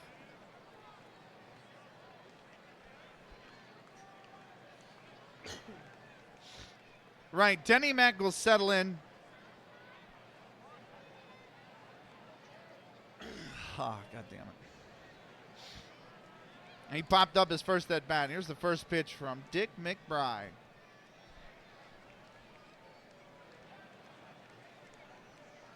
Check swing, but it's in there anyway, and it's a called strike. It's 0-1.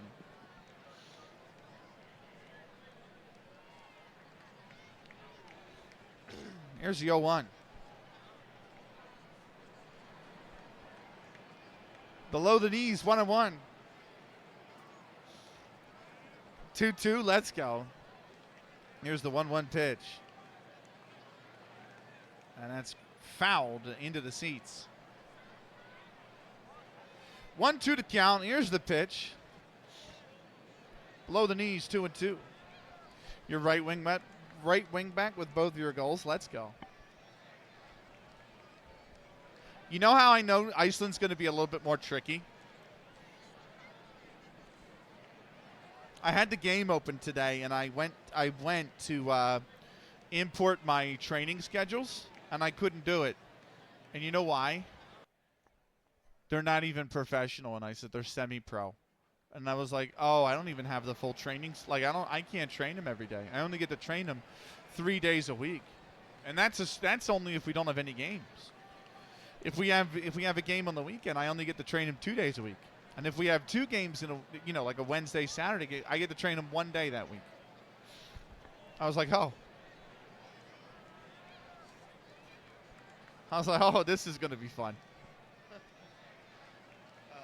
And you don't get the extra session. You know how you usually have 3 sessions? You don't get the extra session at all, ever, period. I was like, oh, boy, okay. Right, Denny Mack. Here he is. Here's the 2-2. It is a step down, but you know what? It's fine. Their reputation's actually not too bad. Their reputation's 2.5 stars. No, I'm sorry. Their reputation is 2 stars, and then the one club out of all the divisions in Iceland that's professional, their reputation is 2.5 stars. So actually, it's not really that big of a step down. It's just because Pacific, the reputation was 2 stars. So it's actually like a lateral movement, but it's just Pacific were professional, and Nets Pure Lafog are or what do you say? Not Nets Pure Lafog. It's what? Nets Pure New Falag are semi-pro. Right, 3-2 is the count. Here's the pitch to Denny Mack. He's going to take that ball 4. And Mack has drawn a leadoff walk here in the 4th.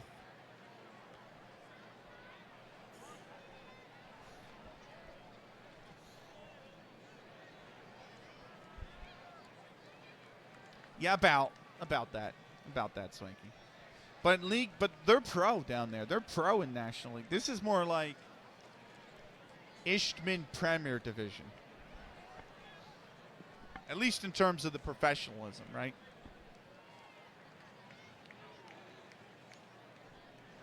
That's going to bring up John Glenn, who singled his last at bat. I do be shit. Here's the first pitch. He's going to bunt it down the third base line. They go over to first, and that is in time for the out. So that will not get recorded as an at-bat. It's recorded as a sacrifice bunt. The runner, Denny Mack, goes to second. There's one out now. And now the coldest hitter in all of baseball, Francis Abercrombie, settles in. Here's the first pitch to Abercrombie. It's a called strike. It's 0-1.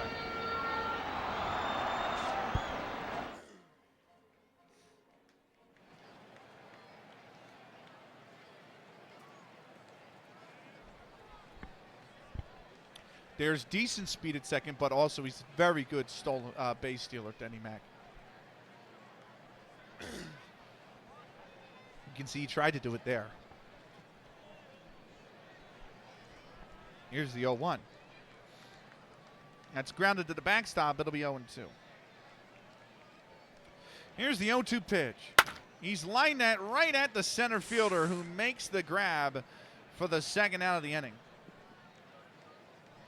It's going to go down as an L8. I apparently cannot write the number 8.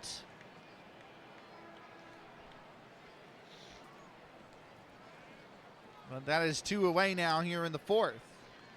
Dave Egler will settle in. He is 1 for 2 today.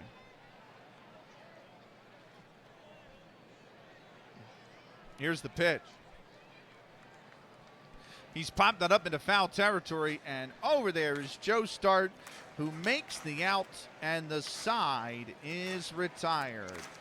No runs, no hits. They leave one on base. We go to the top of the 5th.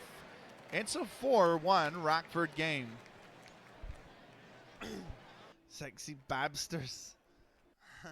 Nice.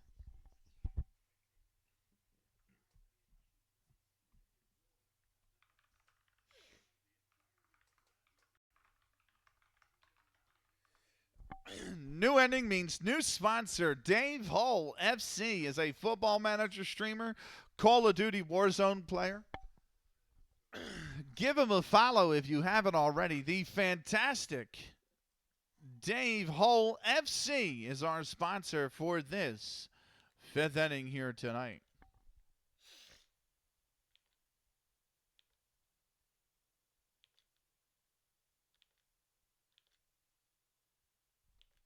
Give me 1 second.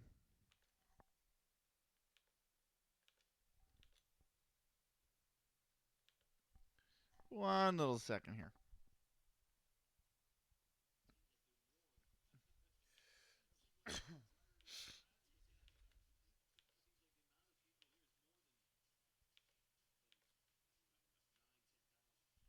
Cool. I'm less than 2K bricks away from being able to pick out an Icelandic region. Nice. Guess what, Kadava? I was thinking about this today. You know what I might do until the end of the year? Until the 2nd or if I get off the 2nd, I might extend it to the 4th of January. I might make all the channel point redeems half off. People getting old like you, Bennett. You know what? Less than a month, I'm going to be 38, bro. You're not wrong. But yeah, I was thinking all channel point redeems, with the exception of unretire, I might make half off until the 4th of January. Obviously, as well as lurk and say hello. I can't half off them. Good old boxing. Yeah. So move your ass Unk will go to 2 points. Wooden Spoon will go to 5. Use Timinin will go to like 17. Venus Selection goes to 25. Costume Chain goes to whatever that is, 48. 47. Same with Play Gravure. Hydrate will be, I might not change Hydrate, Posture Check. Like, those are the default ones. I don't want to change them. But, like, Improve an Attribute will go to, like 88, whatever that is. I think that's 87 actually. Same with Play This Course and Pong, and then just half off everything. Rename a new gen will go to whatever 750 divided by 2 is. I'm doing the math in my head. What is that? 3750. So Show Me to Miku goes to 500,000. Borracho goes to $25 million. It's just waiting for you to have unretired. Never, dude. Never. I don't want to go back to CS. BRB going loot. All right. Just triple the points to everybody? Nah. I'll just half off it. Just half off it.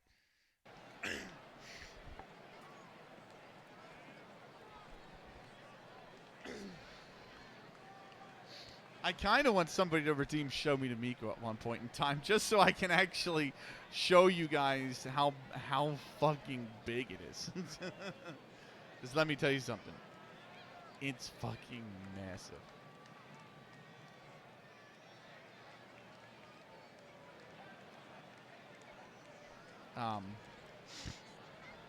Right. Here's the but it also takes like it would take an effort and a half. It might be a 2-person haul to get it down here, because it's that big. Here's the first pitch to George Hall, top 5th. Dave Hall is our sponsor.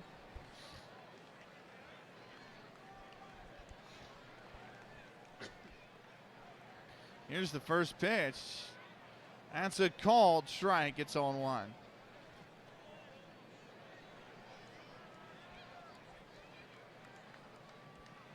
Here's the 0-1 pitch. That's a called strike. It's 0-2.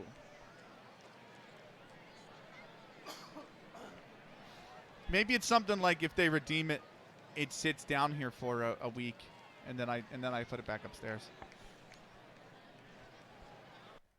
Here's the 0-2 pitch. Swung on and missed. He struck him out. And George Hall is retired.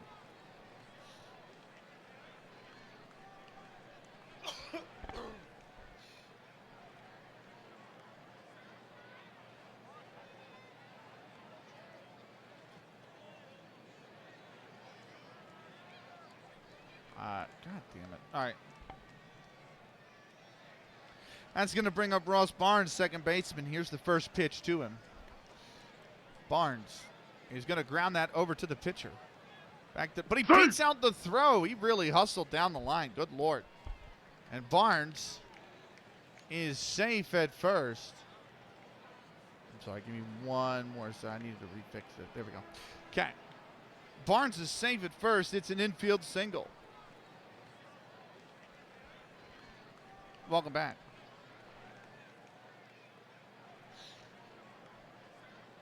Lip Pike due up. He hit the 2-run home run earlier in this game. He is 2 for 2. Here's the throw over to first, and Barnes is back safely. Here's the pitch. That's check swing. They look at third base, and the umpire says he didn't swing. It'll be 1-0.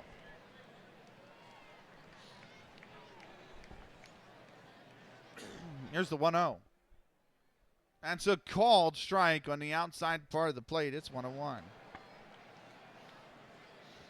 Here's the 1-1 pitch. Grounded foul. It'll be 1-2 now. The 1-2 pitch.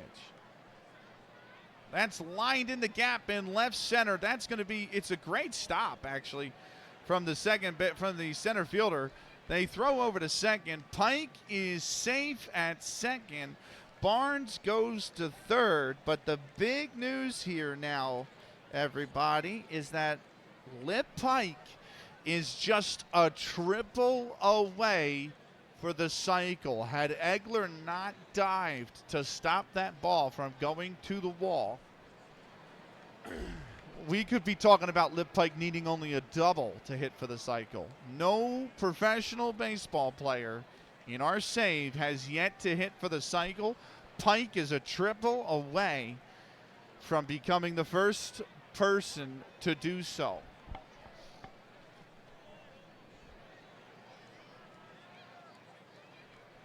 If you don't know what hitting for the cycle is, it's literally getting a single, a double, a triple, and a home run in the same game.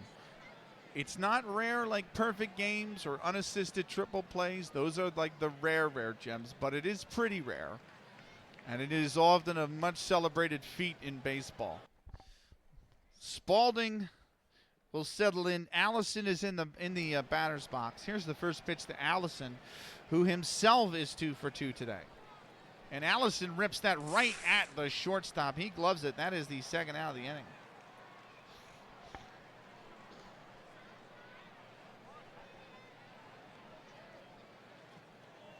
That's going to bring up Joe Start. He's 1 for 2.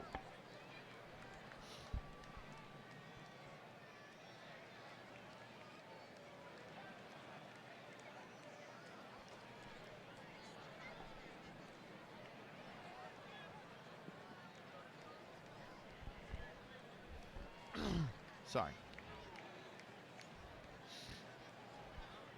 Here we go.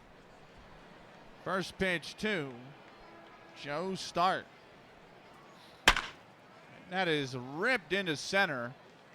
Right at the center fielder, though. He makes the grab, and that will retire the side. No runs on 2 hits, and they leave 2 aboard. We go to the bottom 5th here in Cleveland, and Rockford are holding on to a 4-1 lead. Due up first for the Cleveland Forest Citys is left fielder Fred Cone. He is 0 for 1 so far today. We are going to take a 90-second timeout. We will be back with more in a minute and a half.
Welcome back.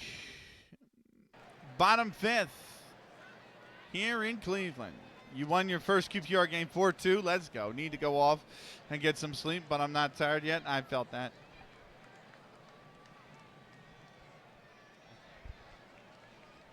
I messed up my sleep schedule the last few days, actually, because what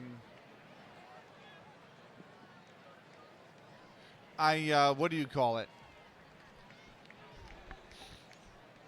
I went to bed at a reasonable time, but I stayed in bed watching a documentary on my phone.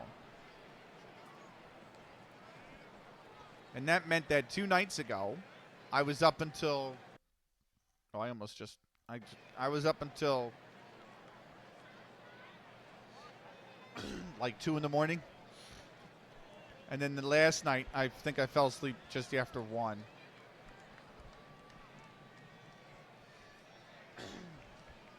So, I've been all messed up as well. I mean, a little bit messed up. Not as much as, like, you're up at, like, 3. But,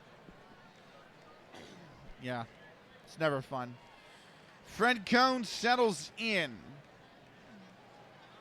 Here's the first pitch from Dick McBride, bottom 5th. Cone leads it off. He's 0 for 1 with a walk. He's grounded. It's a really bad error on the on the second baseman, and Cone is aboard on an E4.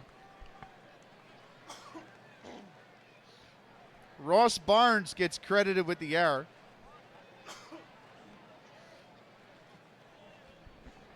Yeah, my alarm's set around there. I think usually like 7:50, 7:55. So.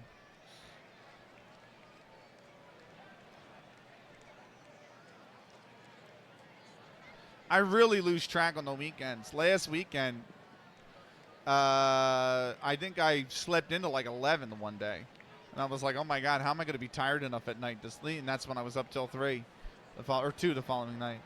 I'm going to go, all right, going to try to chill and try to get some sleep. Good luck, Swanky. God bless. And if I don't see you and before Christmas, have a Merry Christmas, man.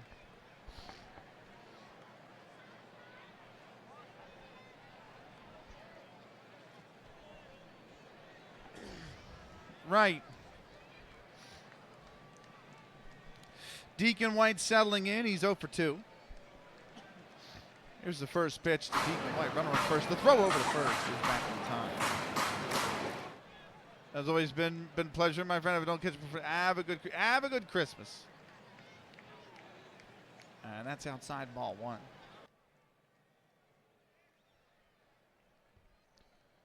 Here's the oh good 3-1 up on the Flames. Fuck the Flames. Here's the 1-0. That's a called strike on the outside part of the plate. It's 1-1.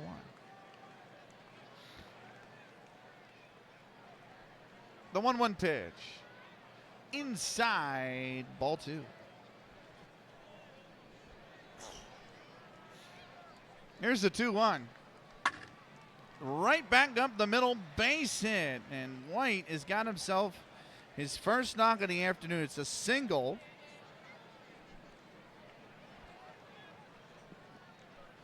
And Fred Cone goes to second.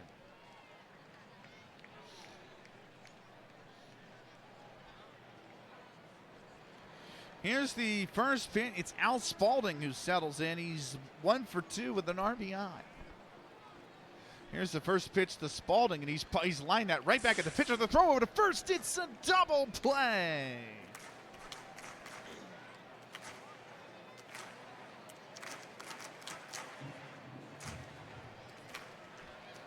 It's a DPL-1-3. Double play, line to the pitcher, over to first. Deacon White did not run the bases well enough. He is thrown out at first. Cone dives back into second base successfully, but now it's only Cone on second base, and Chick Fulmer comes up to the plate with 2 outs recorded.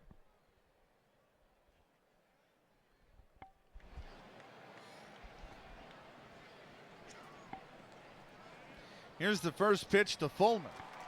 That's inside ball 1.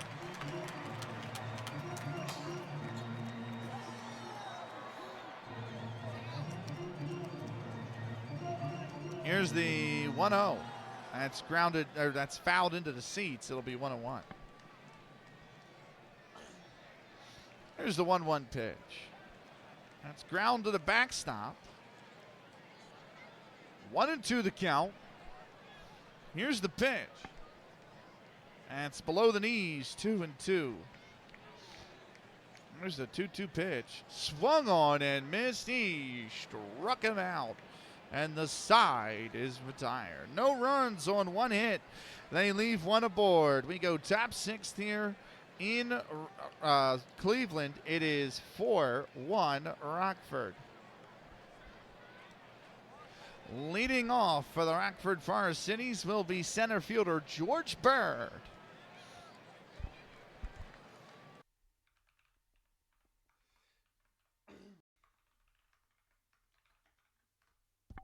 New inning means it's time for a new sponsor.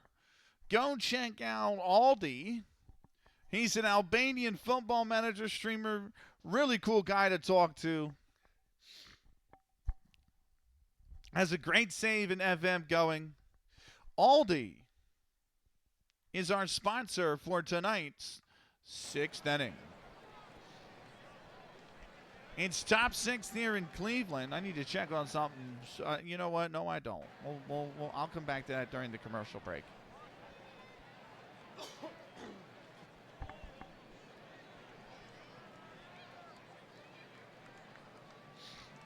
Talk 6 in Cleveland. Bird settling in. He's 1 for 2 so far today. Here's the pitch. And that's a called strike on the inside part of the plate. It's 0-1.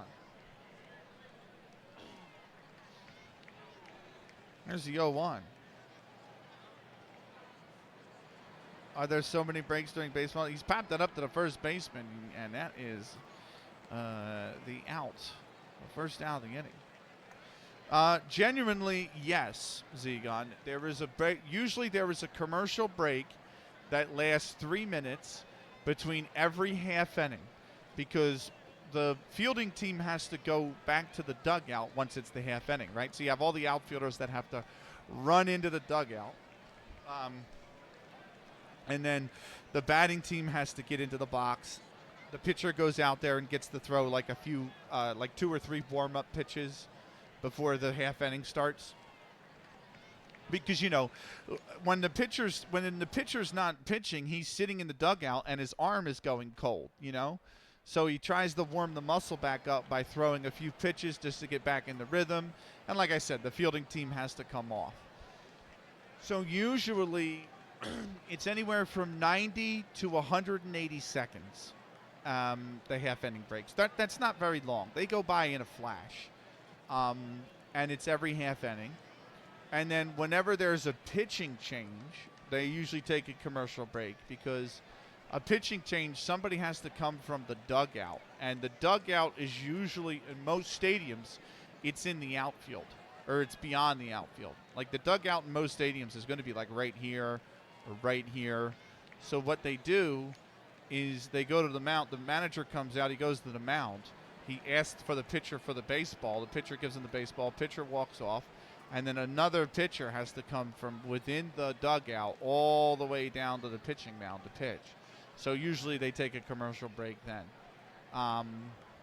The only real extended one is the 7th inning stretch because baseball used to take so long originally, right? Because rounders, it's based on rounders, and rounders is not a quick game. So baseball used to take 6 to 8 hours, kind of like cricket.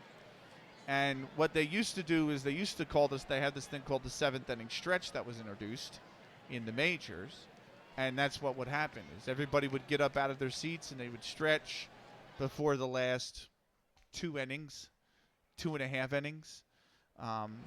Nowadays, baseball's pretty quick.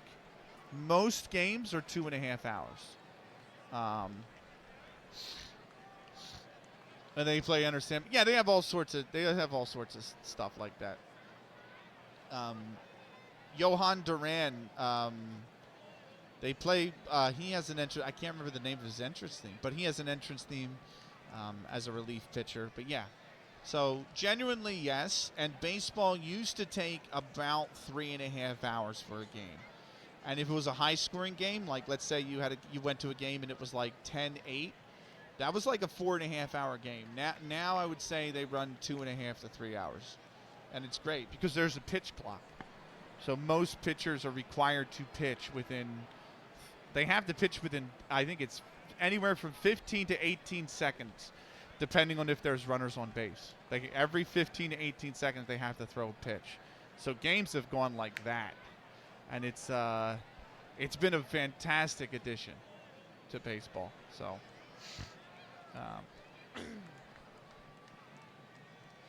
When the season starts, it's a summer season. Yeah, the season starts in April. Usually the very, very, very beginning of April. Sometimes the last day or 2 of March, but usually it's right around the final 2 days of March to the first 2 days of April is when the season starts. September 30th is usually the final game of the season. And then October, all of October is the playoffs.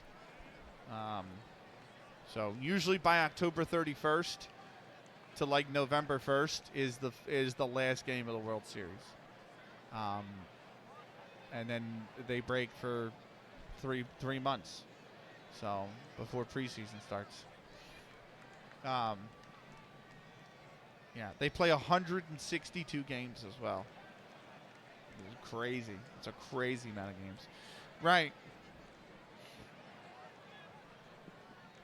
It is George Wright settling in. Here's the first pitch to Wright. That's a called strike. It's 0-1. I just don't. I'm sure you've seen this by now, Zegon, but I just don't play any game with any sort of quick pace. I tend to be a slow video game player. Okay, so the Real Madrid of baseball, I would say, is like the Yankees because they've won the most. They have 26 World Series championships. The best team in baseball right now is the Los Angeles Dodgers. They have won the last 2 titles. The last World Series in October was actually incredible. It was a best of 7. It went all 7 games, and the 7th game went extra innings because it was tied after 9 innings. So I mean, it was that series in that game was incredible. I hated the fact the Dodgers won, but what a World Series we had actually this season. It was amazing actually. So here's the 0-1, and that's high, ball 1. But I think without a shadow of a doubt, right now the best team is the Los Angeles Dodgers. They've won the last 2 titles, and the one 2 years ago wasn't even close. Top 5 teams right now are probably the Los Angeles Dodgers, the Toronto Blue Jays, the Milwaukee Brewers. They're really good right now. They're not usually traditionally great, but they're really good right now. Yeah, but Seattle usually these things like Seattle, it's usually a flash in a pan, you know. So, but I mean they are a good team. But so maybe Seattle, and then I would say I'm biased, so I'll say the Phillies. But I don't think you can say the Phillies are a bad team. I think the Philadelphia Phillies are a really good team. So, you know, I would say top 5 teams right now are probably number 5 Philadelphia, number 4 Seattle Mariners, number 3 Milwaukee Brewers, number 2 Toronto Blue Jays, and number 1 Los Angeles Dodgers. And that's crazy to say because the Blue Jays traditionally are not that great, and the division they're in is extremely hard for them to win. Boston Red Sox are very famous, yeah. That division they're in, the division Boston, Toronto, and the Yankees are in, are usually won by the Red Sox or the Yankees. Nobody else usually wins it. That's why the last like 5 to 6 years have been an absolute anomaly because Toronto's won it this season, and the season like a few seasons ago, Baltimore actually won it, and Baltimore is usually always one of the worst teams in baseball. Baseball is probably my team would be relegation fodder if Pro Rel existed. The Pirates, you'd be in single A by now, Stuart. I mean that by no offense, but your owner is so mismanages that club so much, it's unbelievable. Baseball is probably a lot more similar to European sports than any of the big 4, in that there isn't a salary cap, so you have high spending teams that can just stay good for a long time. That's correct, yes. We'd be in non-league. I don't know about that because I live in an area that there is Atlantic League ball, and they're pretty bad. I think the Pirates are a little bit better than them. All right, here's the 1-1. That's a called strike. It's 1-2.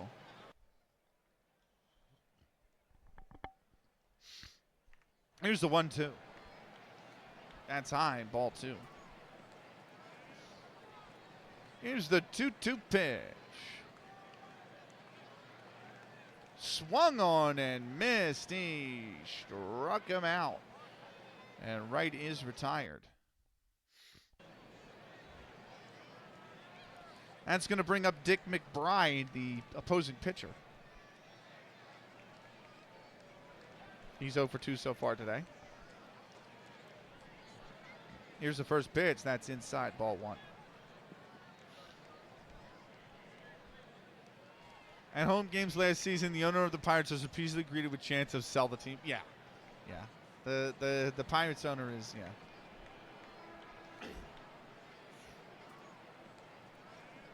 Here's the 1-0. And that's lined into right. Is that going to stay fair? No, it will not. It just lands foul by the wall. And the count goes to 1-1. Here's the 1-1. Grounded over to the first baseman. He's fumbled the ball.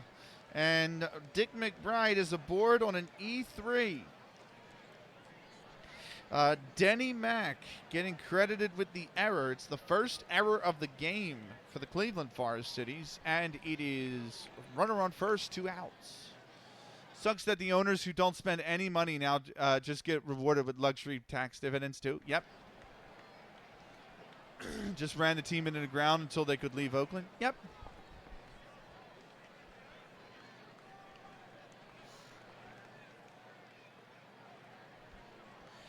There's genuinely no care about the fan in American sports. I think that's the big problem, you know? I think the parity, the things that leagues do, like a salary cap in MLS and in NHL, I think those provide the fans hope because it means the small market teams can compete because everybody's limited to spending the same amount. I think once you get to the point where there's no salary cap, like in baseball, or there's no luxury, or there's a luxury tax, like in, so it's a soft cap, like in the NBA, then you get these franchises that owners come in to just suck the revenue out of these clubs and sit on these clubs until their evaluations grow higher over time because of inflation, and then they just sell the team for profit. You know, that's kind of like what's happening with the Chicago Bulls. The Chicago Bulls has an owner that has no intention of winning the NBA championship. He just wants the evaluations to go up and he just wants his team to get 44 wins a season, because if they can get 44 to 50 wins a season, because if they can get 50 wins a season, they're going to be hosting playoff games and they can sell additional tickets at higher prices. That's what the Chicago Bulls owner wants, and that's why that franchise never wins the NBA championship anymore and sits in a playoff spot year after year after year after year, going out in the first or second round, year after year after year after year.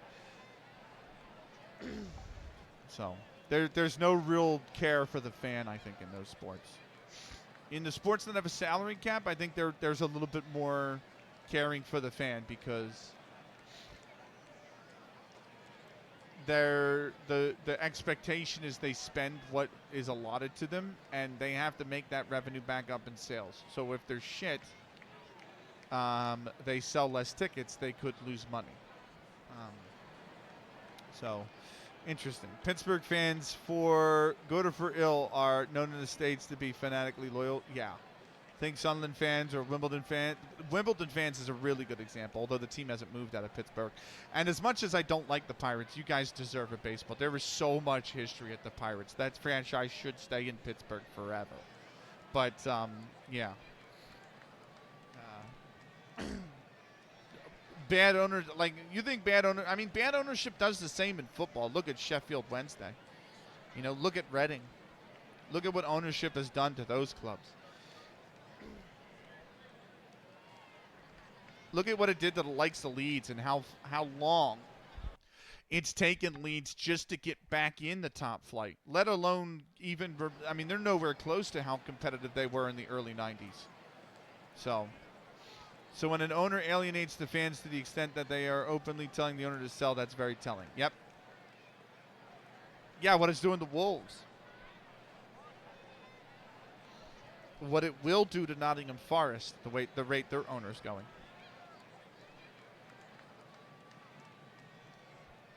While the USL is better than MLS while editing, the USL is not better than MLS. MLS has a salary cap. I think the USL does as well. I mean, the quality in MLS is better. USL treats its fans better. 100% USL treats its fans better. Without a shadow of a doubt. Some clubs, yeah, okay, I was going to say. Some clubs in MLS do a really good job of treating their fans. Minnesota's a really good job of that. Columbus is a really good example of that.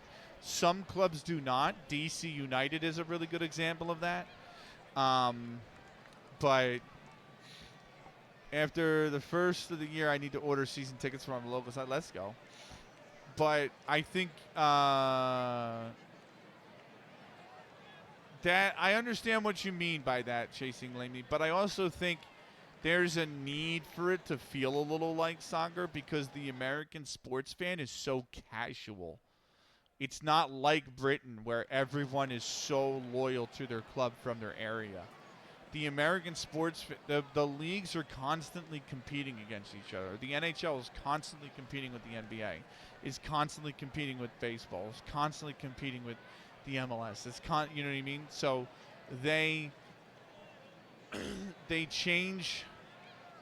You know, they try to appeal to the casual fan because the fan's nobody's gonna sit there and give it the only sport that they're really, really, really loyal about is the NFL. And everybody else is fed the scraps when it comes to viewership and fan engagement.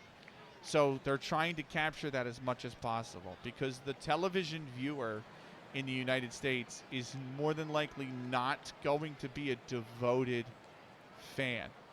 He's going to be a guy that wants to watch or girl. He's going to be somebody that wants to watch sports, and it just happens to be on TV. That is like 70%, maybe 65% of the television audience for sports in the United States. So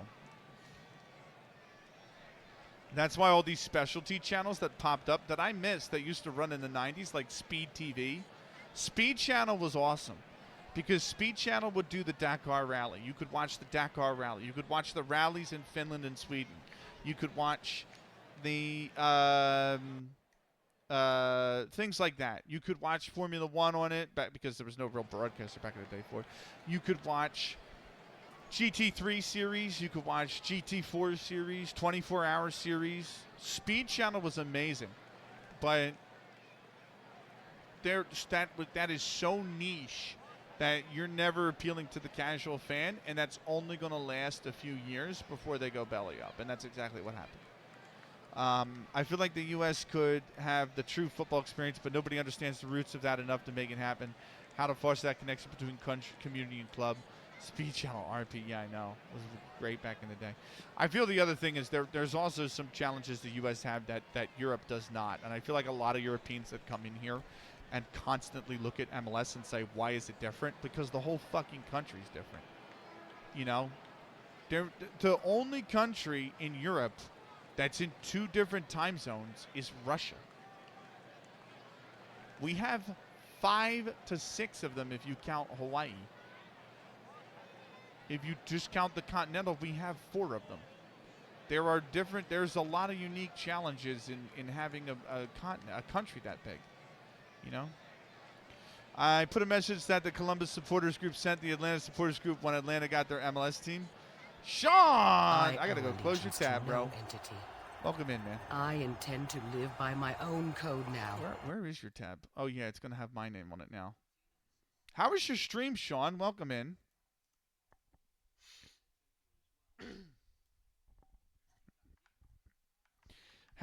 Guys, go check out Sean. He's we nicknamed him Sean Belichick because if you weren't there for last night's stream, holy shit. Man took the Wellington Phoenix job, realized that they couldn't get into the well, he knew all along that they couldn't get into the Champions League. But then literally a month after he was at Wellington Phoenix, Newcastle Jets gave him an interview and a job offer, and he jumped ship. That was so funny. We were having a blast, man, in your stream. That was great. Pretty good. 3 wins to start the season, including over the Wellington Phoenix. Chat made me do it. Can we get some VAR emotes in the chat? I got a VAR emote for you, Sean. Can we get the VAR emote in the chat? Here we go. Let's.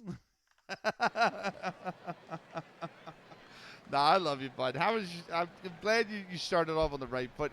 Hey, man. 3-0. Hey, man, listen. It was the right decision. You got 3 wins to start the season. Stop the count.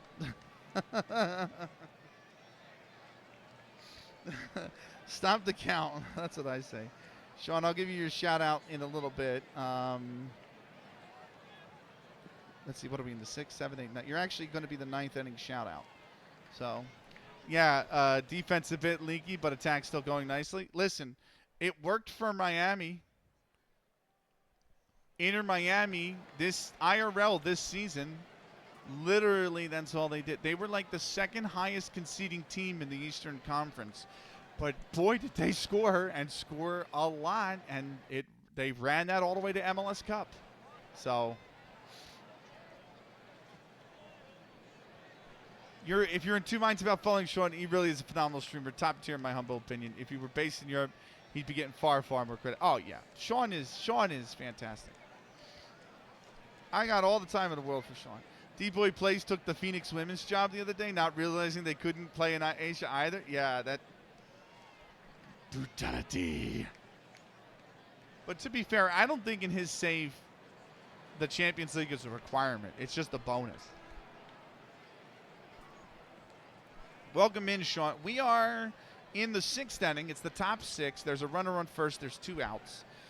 Cap Anson is at the plate. It is the 10th of June in the year 1871. The Rockford Forest Citys are the traveling team. They just went on the 9th of June in 1871. They just went to Troy, New York, and beat the Troy Haymakers 10-4.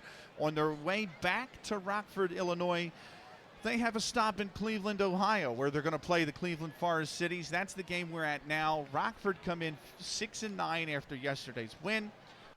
Cleveland are 5-5. Rockford lead 4-1 right now, and Cap Anson is at the plate. We have been very slow tonight because the chat, as Crack would say, the crack has been excellent. So forgive the slow speed, everybody, but here we go. And Anson has ground this over to second. The throw to first is an error. It's a bad throw.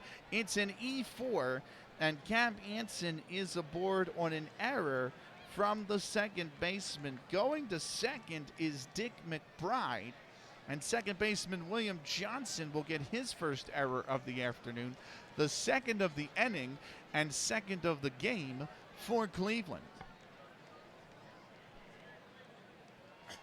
Nearest club to me may lose my New Zealand citizenship soon. Oh, shit.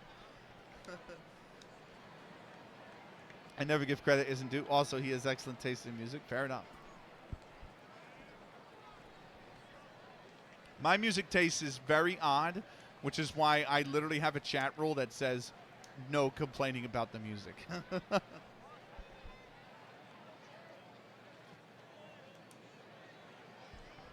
If you're on this stream long enough, you're going to hear 90s house is the main genre of music. Classic 90s underground house.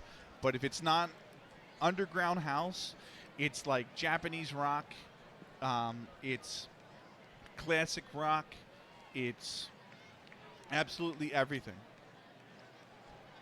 Japanese pop, like city pop, like Tetsuro Yamashita. Gotta go cook dinner. Thanks for the kind words. Have a good Christmas. Merry Christmas, Sean. Thank you for the raid. Have a fantastic one, dude. They're going to be bigger than the Beatles, and they don't even know it yet. There you go. Love it. 2-1, 2 out. It's George Hall who settles in.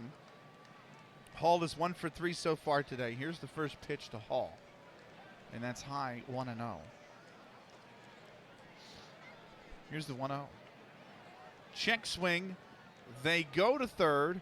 The umpire there says he did not go, and it's 2-0 to count. Here's the 2-0 pitch.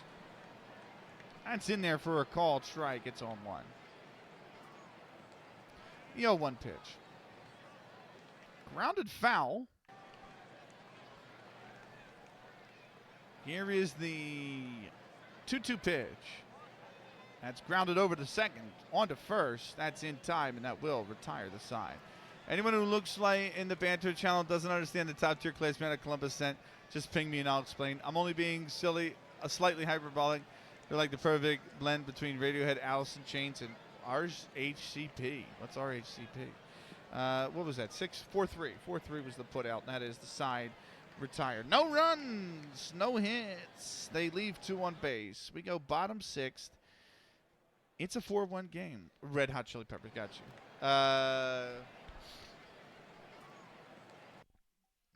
We are going to take a timeout because the timer here only has. I know 36 minutes is a lot, but I'm really chatty tonight. So I'm going to run the full 3-minute break because there's no commercial break in the 7th inning due to the stretch. So we are going to take a 3-minute timeout. I will be back with more. I like the baseball calling, lots and lots of numbers. So the position players all have a number.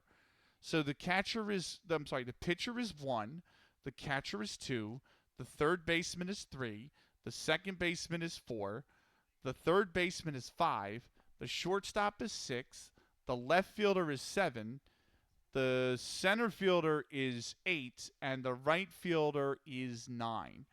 So when I say, oh, it's 4-3, it means the ball went to the second baseman, and he threw it over to first baseman, and that was where the out was recorded. And that's genuinely how baseball is scored. Yeah, first baseman is 3. Yep. So, like, when you say, oh, it's a double play 4-6-3, it means the second fielder collected the ball. The shortstop was over on second baseman. The second baseman threw it to the shortstop. Shortstop caught it. Shortstop threw it over to first baseman. First baseman caught it. They got both outs in the same play. And that's how it's recorded. So you see the thing had the score sheet has all of that. Like the first inning alone, right? Like Cap Anson was the first batter, 6-3. So he grounded to the shortstop. Shortstop threw it over to first base. George Hall, I circled 1B, so he got a single. Ross Barnes, L4. He hit a line drive right to the second baseman who caught it out of the air. And like that's how baseball's recorded on a score sheet. So you can look at the score sheet and see absolutely everything that happened. I think that's fantastic. Shut up, Langley. Right. We are going to take a 3-minute break. We'll be back with more in 3 minutes' time.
Welcome back.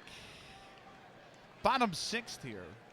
There's all sorts of numbers. The funny thing about it, too, is Gadava says, well, you said baseball calling. So, yeah, that's scoring. But, you know, there's just so much numbers in terms of the stats on the screen. Like, at-bats, hits, home runs, runs batted in, batting average, on base percentage, on base plus slugging percentage.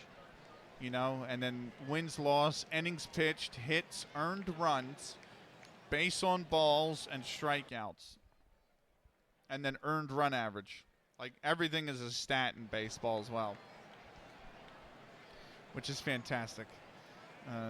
Baseball is really unique in that. Like, a lot of people, I understand it's very hard to grasp if you're not natural to, like, if it's not natural to you, like, as an American or Dominican or Cuban or even the Dutch play baseball quite a bit, or Korean or Japanese, but it has so many quirky oddities. It's great. And I feel like my comparison with baseball is always the English game. There are so many quirky, odd things about English football, right? Like over the years. Like fans coming dressed into the stadium in costumes, and like just the down to the food that's available there, right? Like, there's so many little odd, quirky things about English football culture, because the first year for the Football League was 1888. Like, it's been around 140 years. Do you know what I mean? Like, it's had time to develop those oddities. The first year for baseball was 1871. It's been around 150. It's developed all of those oddities over time. Ice hockey is kind of the same way. You know, there are a few odd things about ice hockey because ice hockey was played in like 1890. So, right. Bottom six, it'll be William Johnson leading off. I mean, that's just the fantastic thing about sports as well, you know? William Johnson selling. Here's the first pitch from Dick McBride. And that's high and in for a ball. It's 1-0.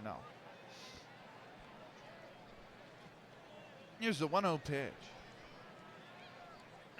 That's grounded to the backstop. It'll be 1-1.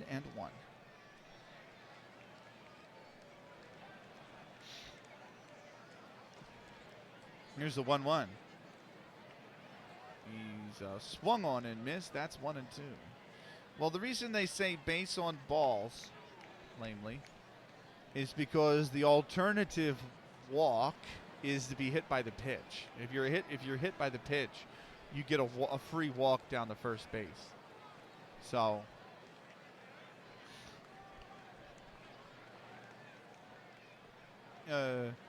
going to sleep as it's too late. Good night and happy Merry Christmas, Zegon. Thank you for coming in, bro. I appreciate you, man. Take care of yourself. Right, here's the 1-2. That's grounded over to second. On to first, and that's in time for the out. Sports culture, in many ways, is a lot like FM24 was. Filled with bloated social coding that most of us don't remember what the original purpose of it was. But you get rid of all that, sports would be like FM26. That's good. That's very good. Right. Denny Mack settling in. He's 0 for 1 so far today with a walk.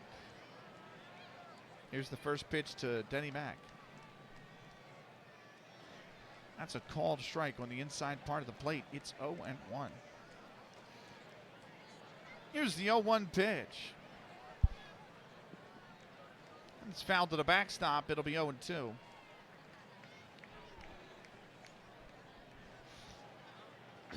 going to shut my spare computer down.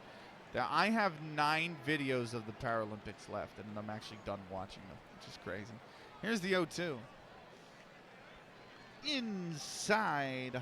Ball 1. Here's the 1-2 pitch. He's grounded that foul. It'll be 1-2 still. Here's the 1-2 pitch. That's off the plate away, 2-2. Here's the 2-2 pitch. He's chop fouled that one. He's still alive. Here's the 2-2 again. And this one's grounded over to third. It's a really quick throw. Oh, he's fumbled it. It's a bad throw. And getting aboard is Denny Mack on an E5. It is Cab Anson's third error of the game. It is the fifth error for Rockford in the game. And now there is one on with one out. That brings up John Glenn, the right fielder. 1 for 2 so far today. It's true, though. You think of those things that we just do at sports games without thinking that we wouldn't dream of doing now if they weren't part of that social coding. Like if you heard someone try to say defense chant, you'd be like, that's stupid and generic.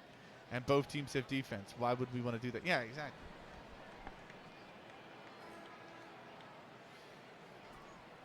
Doing his best to snatch defeat from the Charleston victory. You're not wrong. Look at his defense rating. It's a 12. That's not good. But you know what the funny thing is? He is a Hall of Famer. Because he's traditionally very good with the bat. Not in this save. I don't know why. Anyway, here's the first pitch to here's the first pitch to John Glenn. That's in there for a called strike. It's 0-1. Although we did pick that they have random development tabs, so we don't know if Cap Anson's going to be a Hall of Famer. Here's the 0-1 to John Glenn. That's outside, ball one. The throw over to second. He's safe. He's in there. Denny Mack has managed to steal second base. It makes more sense for a sport like American Handshake where there are separate personnel for offense and defense. That's true. Baseball's the same way. Baseball, like, it wouldn't work for ice hockey, would it? You know? Because it's so free-flowing. Same with football.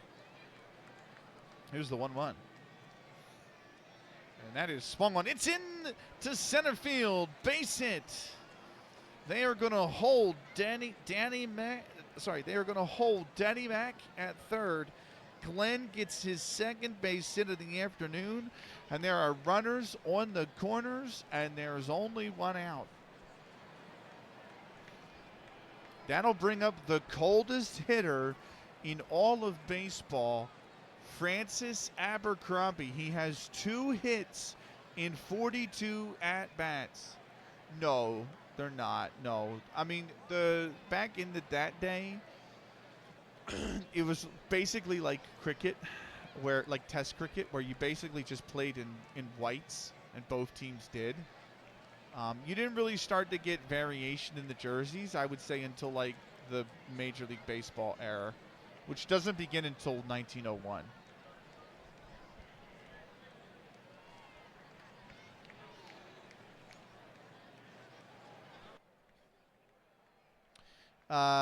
The game does have accurate jerseys, though. Like with the baseball, when baseball comes in, when Major League Baseball comes in 1901, yes, they have all of that jersey information. But up until 1901, I would say no.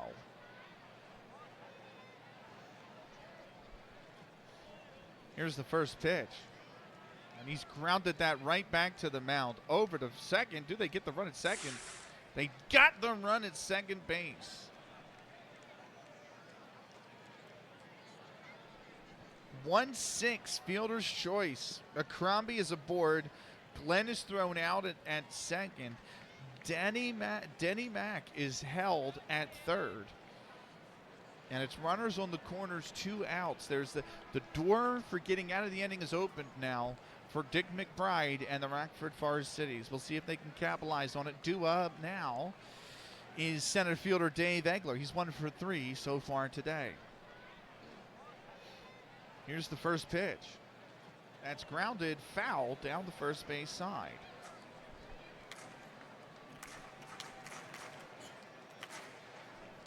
Here's the 0-1. Inside, ball 1.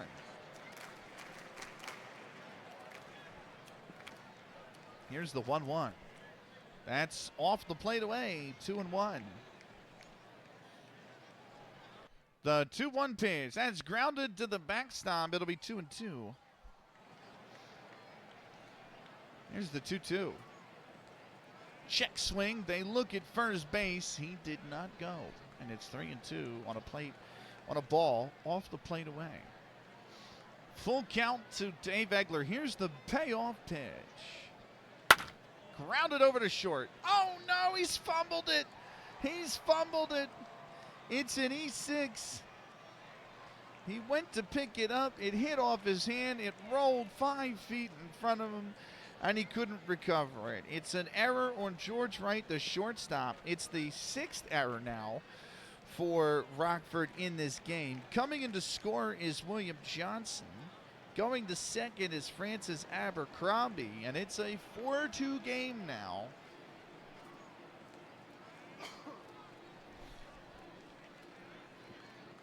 That's going to bring up Fred Cohn. He's 0 for 2 with a walk. At least it wasn't answered again. You're not wrong. I think the record is I've had him make 5 errors in one game.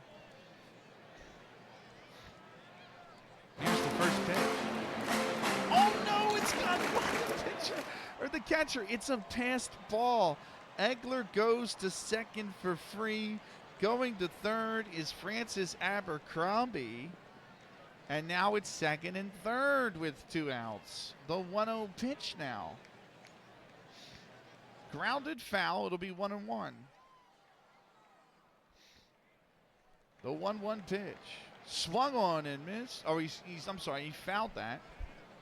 It'll be 1-2. The 1-2 pitch.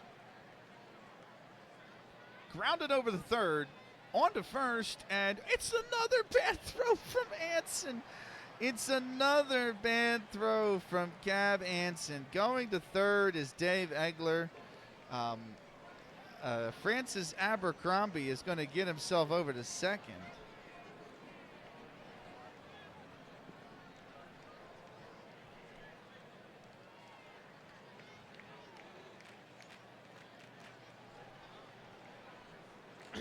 And Cap Anson's got his 4th error of the game. Thankfully, baseball. On my Zomboid stream earlier, I spent 2 hours looking for exactly 2 options: a sledgehammer and a baseball bat. Couldn't find one baseball bat. The tournament is half an hour's drive from Louisville, but no bat anywhere.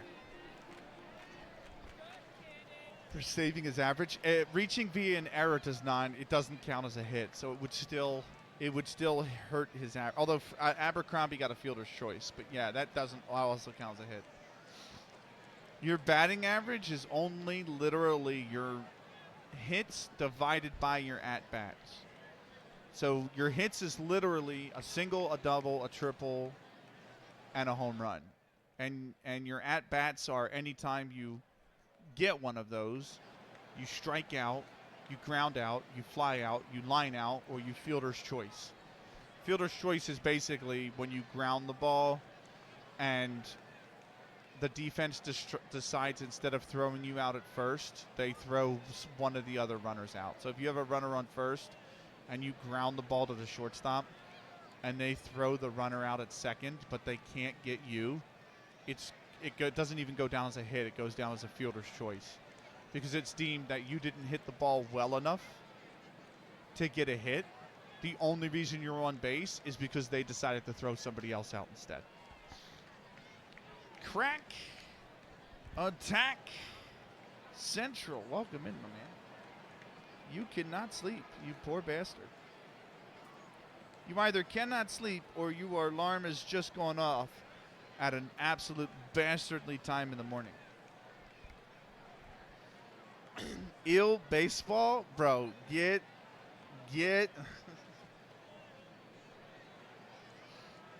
Anson is doing absolutely everything he can to sabotage this game for Rockford, who need this win, by the way. Here's White due up now. Deacon White, and he's going to take a called strike. It's 0-1.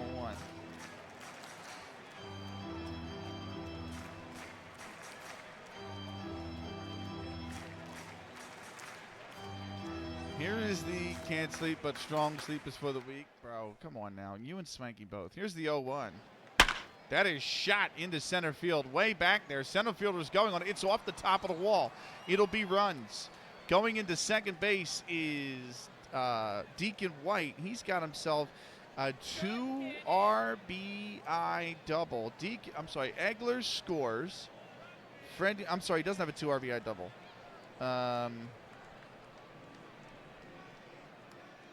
No, it is a 2 RBI double because Abercrombie scores as well.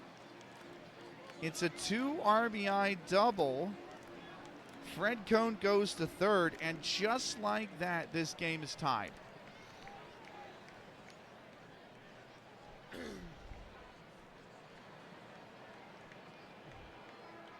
All right, don't be like that lately. Al Spalding, the pitcher, settles in. He's got a runner on second and third, 2 outs. McBride trying to get out of this inning. The game has been tied now. Here's the first pitch. Grounded over to first. The throw onto the pitcher. He's called safe.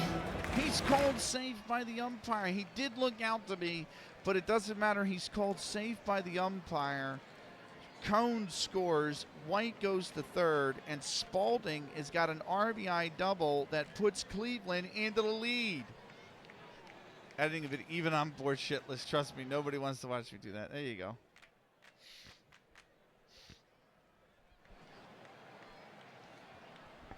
Fair enough, Crack. Fair enough. Runners on the corners. 2 down. Here's the first pitch to Fulmer. He's grounded that over the second. Can they get the out? Yes, they finally can. But the damage has been done. 4 runs on 3 hits, and they leave 2 aboard. We go to the top of the 7th, and all of a sudden, Cleveland have got the lead 5-4. Merry Christmas to you, Crack. Merry Christmas. Wish I had the time and skill to do that. Yeah, me too. Merry Christmas to everybody here, by the way. Right, Crack. I got you in the 9th because I got Sean in the 8th, but we have a new ending, which means it's time for a new sponsor.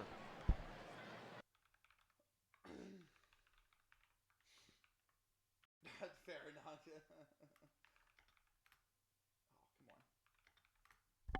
come on. Blockbuster V20. Block is an awesome streamer. Here he is playing Fortnite. Dear Lord. And it's build Fortnite. Oh my God.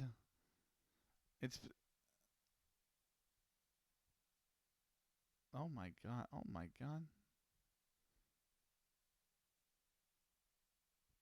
What? I don't even know what that is.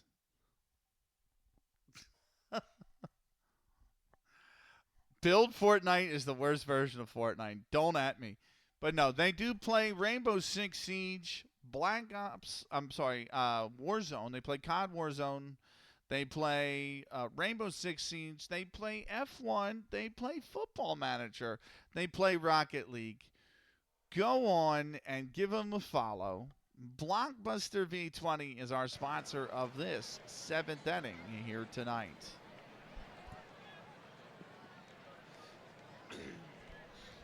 Nah, it's the best if you have skill, bro. I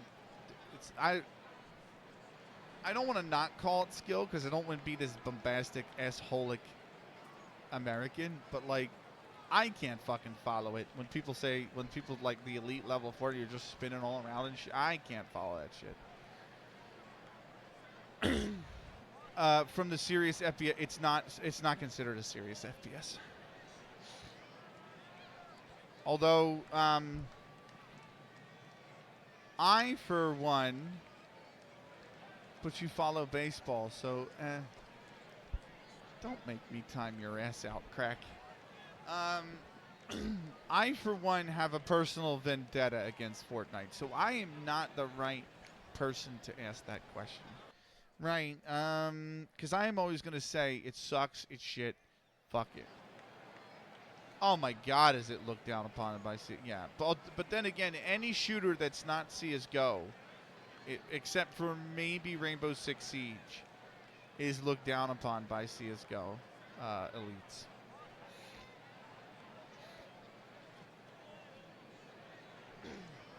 Right. It is Ross Barnes settling in, second baseman. First up here in the 7th. Rockford got to reclaim their lead. Here's the first pitch. That is popped up. It's drifting foul, and it is caught by the second baseman in foul territory. So P4, and Barnes is retired. CSGO is looked down upon by CSGO, so it's not exactly fair. No, CS2 is looked down upon by CSGO. The wind really caught. I just think it's an animation thing. But yes, it does look like that.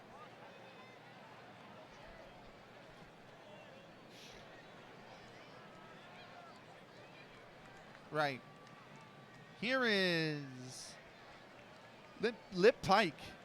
The man only needs a triple to hit for the cycle. I find these things really interesting because to me it doesn't really matter what the setting is. You're running around shooting at each other. Everything else is graphics and context. I completely 100% disagree about that. Anyways, off again. Have a great rest of the Thank you, Crank. Get a good night's sleep. We're trying to get some sleep, bro. And the reason and Merry Christmas to you, Crank, by the way. Merry Christmas, man. The reason I disagree, lamely, is because different games have different elements. Rainbow Six is a very slow-paced, tactical, hero-based shooter. Valorant is the fast-paced, hero-based shooter. CSGO is a complete tactical shooter. Fortnite requires building, which no other shooter really has in it. PUBG is a battle royale shooter. Kind of like, what's the other popular battle royale shooter? Like Warzone.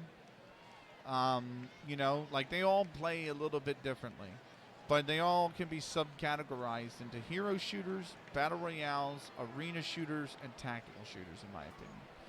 And your battle royales are like your Fortnites, your PUBGs, your Warzones. Tactical shooters are like your CSGOs. Hero shooters are like your Overwatch and your Valorant and your Rainbow Six Siege, and then arena shooters are your Unreal Tournaments, your Quake 3 arenas, your Diaboticals, those things. And none of those disciplines really play like the other. Val kind of plays like CS a little bit, but it's got hero-based abilities. That's why it's ass. But that's besides the point.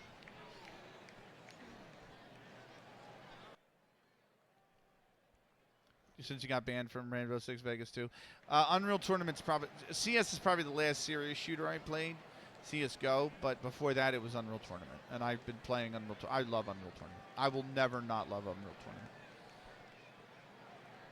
To me, Unreal Tournament 2004 is the greatest game that's been made. We have not had a game as good as that game. And we have not had... It's just the best multiplayer experience. It required so much skill, and you could be so crafty and unique on it, and it was amazing. No, but it is also 11 o'clock, so I am going to ask if we save that just for another stream. I do want to hear it, but I'm going to crack on, because I would like to be done within maybe a half hour. We're only in the 7th. So let me crack on for now.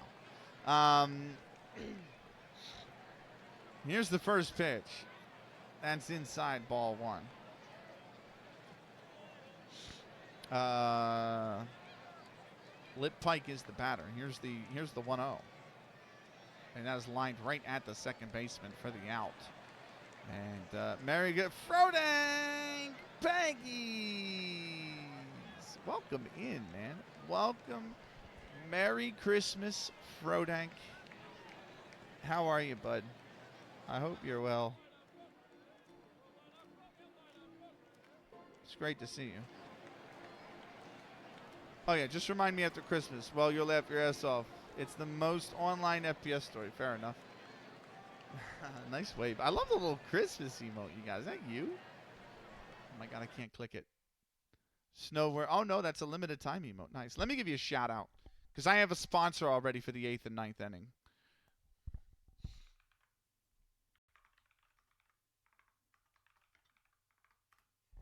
G and I were talking about you earlier today, by the way. We said, go follow Frodank, by the way. He's a Football Manager streamer. He also streams SnowRunner. He does Microsoft Flight Simulator. Does a lot of cool games as well. Give him a follow. He's one of Ireland's best. Frodank Baggies. We were saying, Frodank, that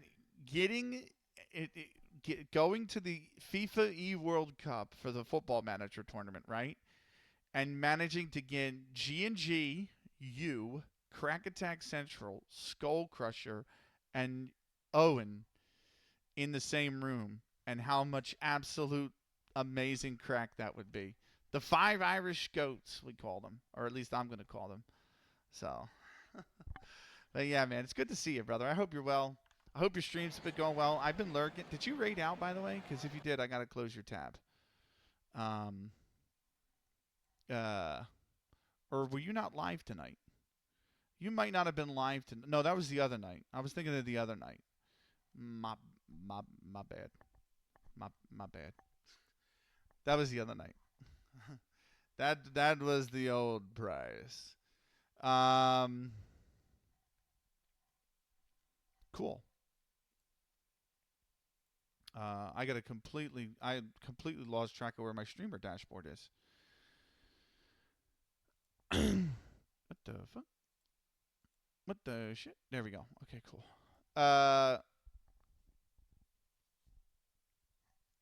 Yes.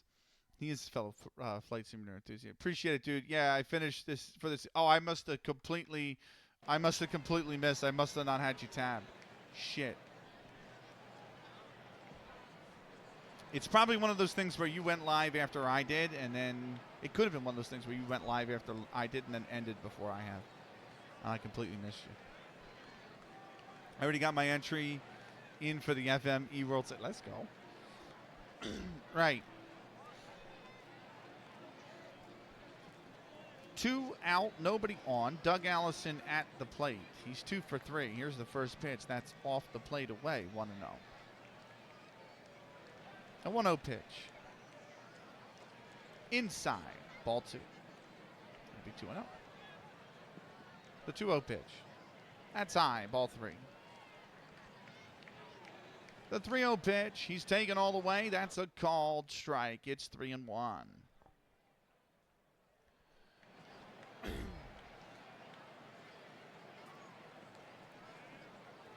Here's the 3-1 pitch. Grounded over to third. The throw on to first is in plenty of time, and the side is retired. No runs, no hits, nobody left on base. It's 7th inning stretch time here in Cleveland, and they lead by a score of 5-4. Due up first is William Johnson, but we are going to it's a time-honored tradition here. We are going to play some Take Me Out to the Ball Game. Enjoy, everybody.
Well, you heard the man. We're going to play ball. Bottom 7th here in Cleveland. Home team with a 4 spot in the bottom 6. They lead 5-4.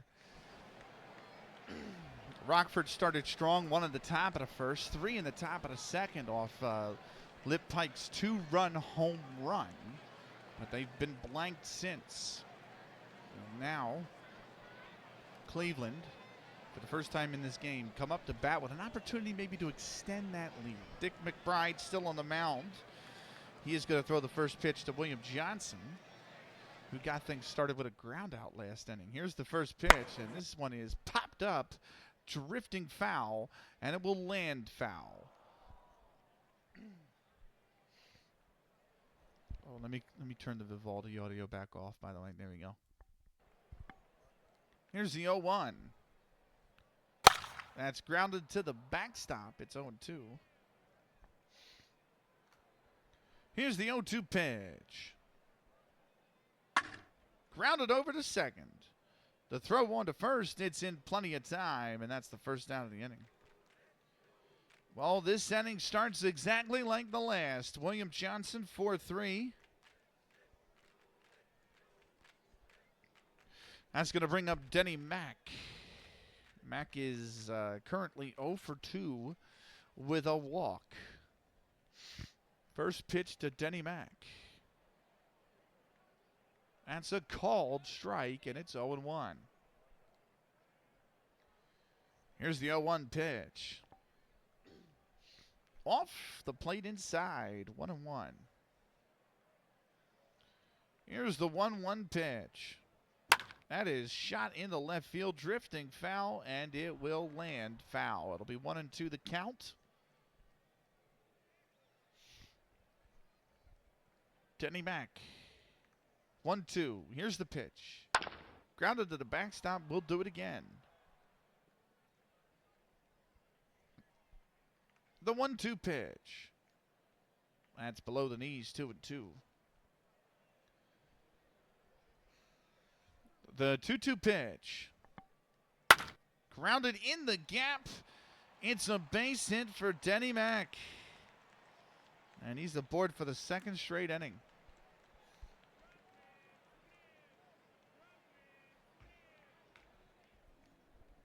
That'll bring up right fielder John Glenn, who's 2 for 2 today. First pitch to Glenn. That's inside, ball 1. Oh, let's go, Oilers. Beat the Flames, man. That's a derby game, too. Let's go. Let's go. 1-0. Here's the pitch. That's outside, 2-0. The 2-0 pitch. I don't know where that missed. Maybe inside. That is 3-0 to Denny Mack. And he pops this one up. He swung on 3-0, and he fouled it into the seats. Here's the 3-1 pitch. And he's bunted. Oh, no. He's bunted it right at. He went for the bunt to try and fool the infield, and instead he popped it off the front of his bat and it went right to the catcher. And that is out number 2. So it's a P1 in the scorebook. And the coldest hitter in all of baseball steps up. Francis Abercrombie, batting .047. He's only got 2 hits so far this entire season. Here's the first pitch to Abercrombie. He's taking that inside for a ball to throw over to second. Not time. For the second straight inning, Denny Mack has stolen second base.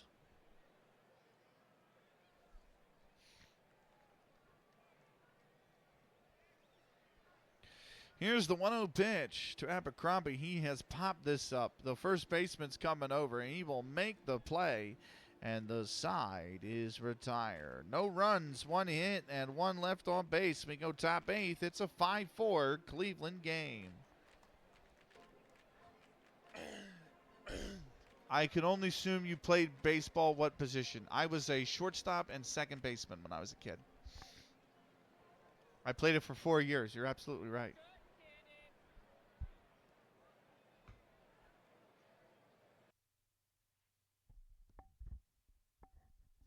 I was actually a part of uh, I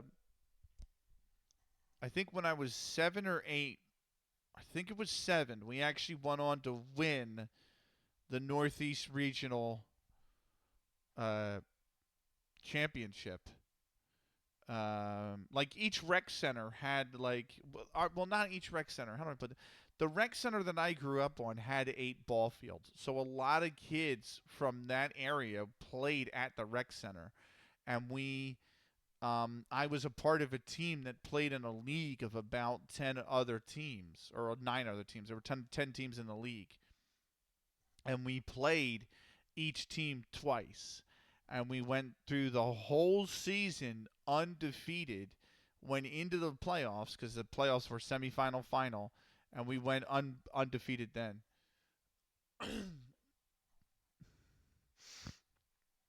Cracker Jacks is coated popcorn. It's not coated peanuts. It's coated popcorn.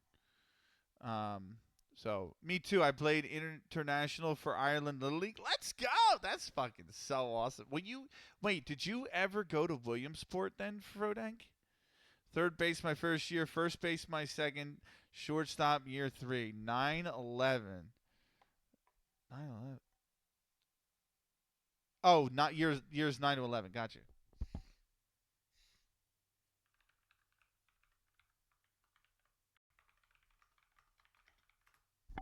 Right. Big shout out to Sean Does FM, by the way. He rated earlier. He's a great Kiwi FM streamer who's usually on when I'm during the nights here. But give him a follow. He's super kind individual. I got so much love and respect for Sean. Give him a follow if you haven't already. He's got a great save going on where he's at the Newcastle Jets after managing in Malaysia. Sean Does FM is our sponsor for tonight's 8th inning.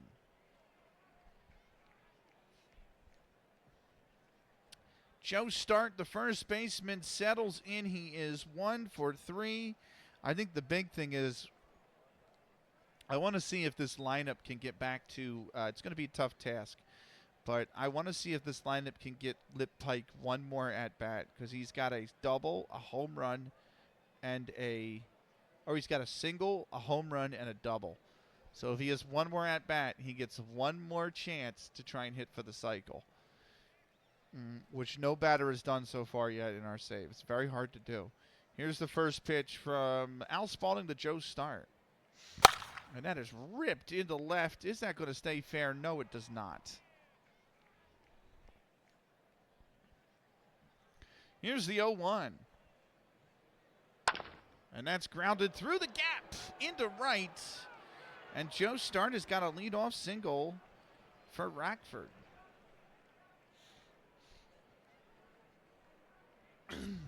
5-4, runner on first, nobody out. Here's George Bird. He is 1 for 3 so far today. Here's the first pitch to Bird. And that is taken for a called strike at the letters. It's 0-1. Here's the 0-1. He bunts it down. Pitcher's got it. He goes over to first. That's in plenty of time. Sack bunt for George Bird. And that will move Start over to second. Trying to play some small ball is Rockford. They need it. They're down by a run.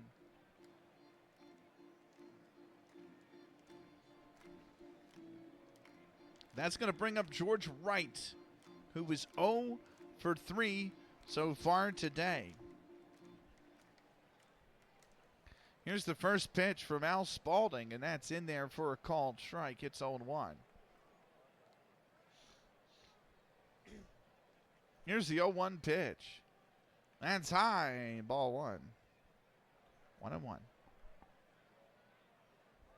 Here's the 1-1. That's inside. Ball 2. 2-1 now. The 2-1 pitch. It's a check swing, but it's in there for a called strike anyway, and it's 2-2. The even count pitch is popped up shallow center. Second baseman's back. He makes the grab, and that is 2 outs on the inning. That will bring up Dick McBride, who is 0 for 3 so far today. I'm sorry, there's a substitution.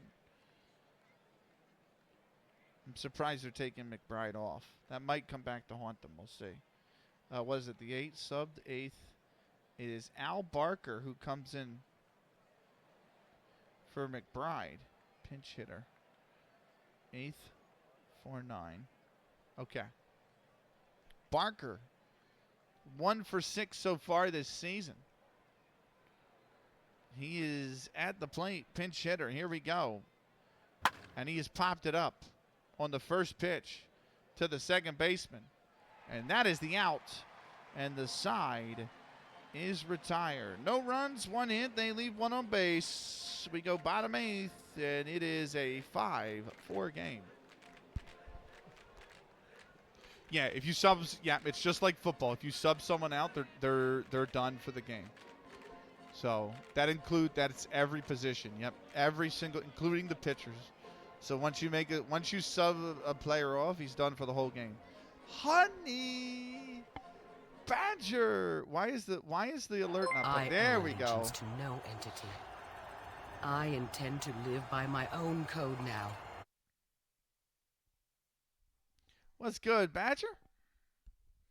Welcome to Out of the Park Baseball, baby. How was your stream, man? How was Stellaris?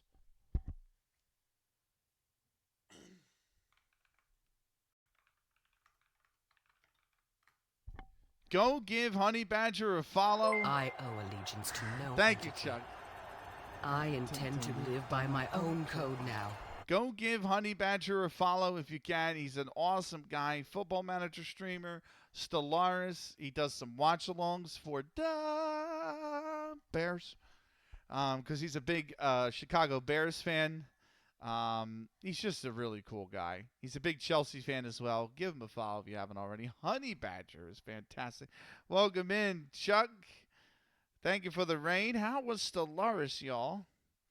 Obviously, Chuck, the shout-outs are on cooldown, so just give me like 2 minutes, brother, and I will, I'll get you your shout-out, bro. How was Stellaris?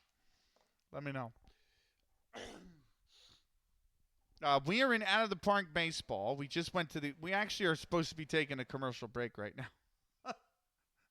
We're actually supposed to take a commercial break because it's mid-8th. So we're going to take a 90-second timeout. We'll be back with more in just a minute and a half. I owe allegiance to no entity. I intend to live by my own code now. I owe allegiance to no entity. I intend to live by my own code now.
Welcome back. Stellaris was good. Things are in motion. Hopefully next time we get it. Oh, let's go. That's awesome to hear. Right. Big shout out to Chuck also known as BMOC, or Big Man on Campus. Chuck is a huge American football fan. You're going to catch him playing EA Sports College Football. You're going to catch him playing Madden. You're going to catch him playing Stellaris with Honey Badger. You're going to catch him talking shit about every NFL team that isn't the Washington Commanders. But you're also going to catch him playing Football Manager and Crusader Kings and a bunch of cool games. And you're also going to catch a great vibe on his stream. So go check him out. He's fantastic to talk to. He is hilarious. And I love him. He's just fantastic. Give him a follow. Chuck, the Big Man on Campus. Yeah, can't speak highly enough of him. His Commander's a different story, but that's but no, thank you again, Chuck. I hope you're well, my man. Right. And I hope you're with it. By the way, to you both, Merry Christmas. I hope you have a great holiday in store. We're in the bottom 8th here. Cleveland have put up a 4 spot in the 6th to take the lead. Now they can extend it yet again. Dave Egler, the top of the order, is who leads off. Frank Fleet is the brand new pitcher. Let me write you both down real quick because I wrote you in the raids, but I didn't write you in the chat as well. And mark that I had finished giving you guys shout outs. If you guys are new from either Honey Badger or Chuck's community, my name is Ben Akage. We're playing out of the park baseball while I try to complete the FM off season. I do mainly play FM. Football Manager is the main game. And I would say we're going to be playing a lot of out of the park until I actually manage to get through the FM off season, because the off season is boring. I hate to do it on stream. But welcome in. It is the year 1871, the first year of professional baseball in the United States.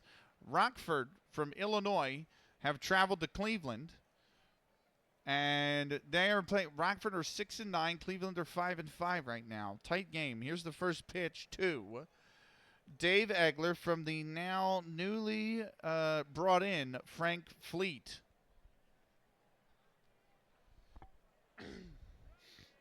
And the first pitch is just outside. Ball 1. Here's the 1-0. Swung on and missed. That's 0-1. I'm sorry, that's 1-1. Sorry. Here's the 1-1. Grounded over the short.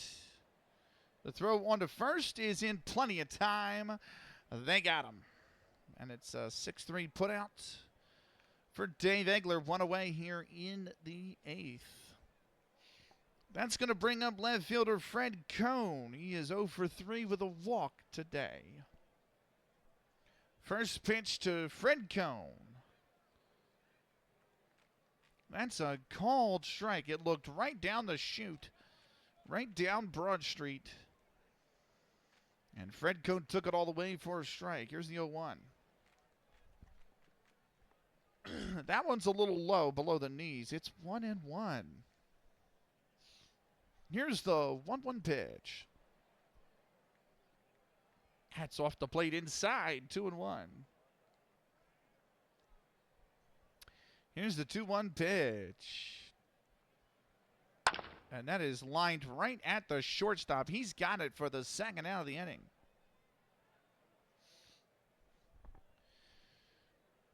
That's going to bring up Deacon White, who is 2 for 4 so far today. He had the game-tying 2 RBI double in the 6th. The first pitch to Deacon White. And that's lined into center field. A base hit for Deacon White.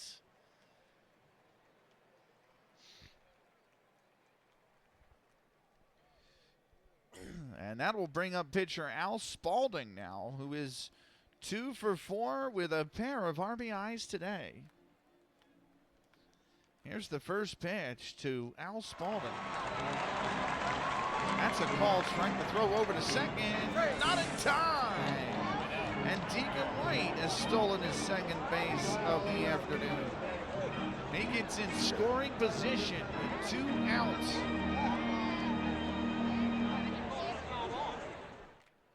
The 0-1 pitch to Spalding, and he's fouled that. It's 0-2. The 0-2 pitch to Spalding is taken inside. Ball 1. Here's the 1-2 now. That's below the knees. 2-2 now. The count to Spalding. Here's the 2-2. And that's grounded over to third. This is playable. Anson gets it over to first. This time it's not an error. It's in time. And the side is retired. No runs or 1 in. They leave 1 on base. We go top 9th. It's the final 3 outs for Rockford. They're trailing by a score of 5-4. Due up first for the Rockford Forest Citys is third baseman Cab Anson. Before we get there,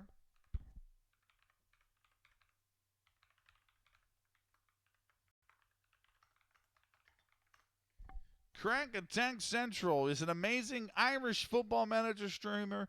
He's also playing through Shin Megami Tensei 5. Here he is playing Shin Megami Tensei 5.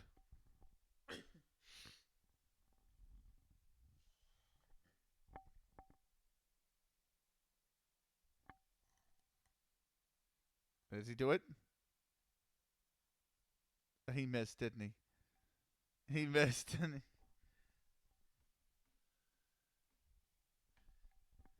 Oh, we've all been there. He's playing through. He's also got an Expedition 33 playthrough going as well, I believe. So give him a follow if you haven't already. He's a fantastic streamer. Crack Attack Central is our sponsor for tonight's 9th inning. The top of the order, Anson is at the plate. It is still Al Spalding on the mound for Cleveland. Here's the first pitch, and that is a called strike at the knees. It's 0-1. Here's the 0-1 pitch. That is off the plate away, 1-1. Here's the 1-1 pitch. And that's lined foul down the first base side. 1-2 to count now. Here's the 1-2. And that's lined into right, and that's going to land foul. We'll do it again. The 1-2. That's back through the middle. It's a base hit for Anson. That is a great start for Rockford. They get the leadoff runner. The tying run is aboard on first. George Hall will settle in.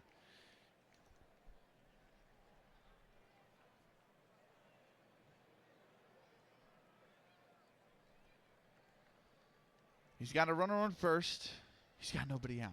Here's the first pitch. Certainly they got to think about Anson running. That's called a strike on the outside part of the plate. He's not the speediest, but he can steal. And, I mean, they need a run. Here's the 0-1. That is off the plate away, 1-1. Here's the 1-1. The throw over to first, and Anson's back in time. The 1-1 pitch is a ball high and away. 2-1.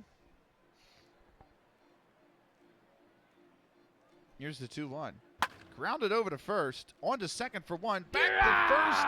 It's a nightmare scenario for the Rockford Forest Citys. A 3-6-1 double play.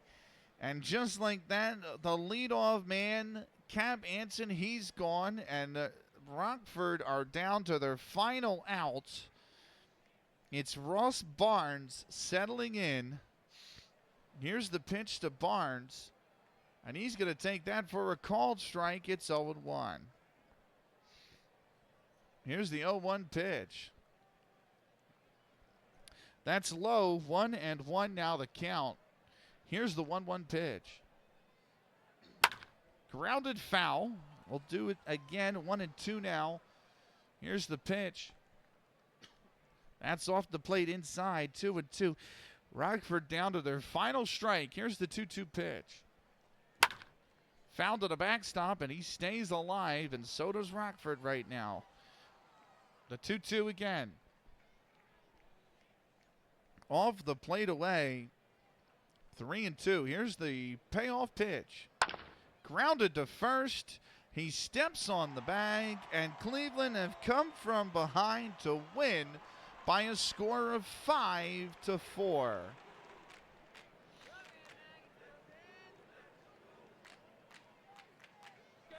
Rockford dropped to 6-10. Cleveland moved to 6-5 on the season.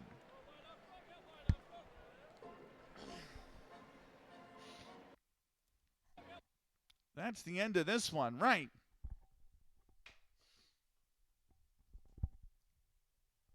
Let's get the pen and paper out. We're going to tally up the score. I mean, look at that. Look at that win probability from Rockford and how it just tanks in that sixth inning. Here's we're going to go over the final box scores for all the batters, starting with the visiting Rockford Forest Citys. Cab Anson finished with 5 at-bats. He had 1 hit. He had 4 fielding errors. George Hall finished with 5 at-bats. He had 1 hit. He scored 1 run, and he struck out once. Ross Barnes had 5 at-bats. He finished with 2 hits. He scored 1 run. He had a fielding error as well. Limp Pike had 4 at-bats. He got 3 hits. 1 was a double. 1 was a home run. He scored 1 run. He had 2 RBIs as well. Doug Allison had 4 at-bats. He finished with 2 hits. He had 1 run. 1 of them was a double, 1 RBI to his name as well. Joe Start had 4 at-bats. He had 2 hits, 1 RBI. George Bird had 3 at-bats. He had 1 hit. He stole a base, and he had a sacrifice, and he had a fielding error. Let me correct this real quick. In the 8th inning, I put this under Dick McBride. This would have been Al Barker. Let me just correct this really quickly. There we go. George Wright, he had 4 at-bats. He did not get a hit. He struck out once. He made a fielding error. Dick McBride had 3 at-bats. He did not have a hit.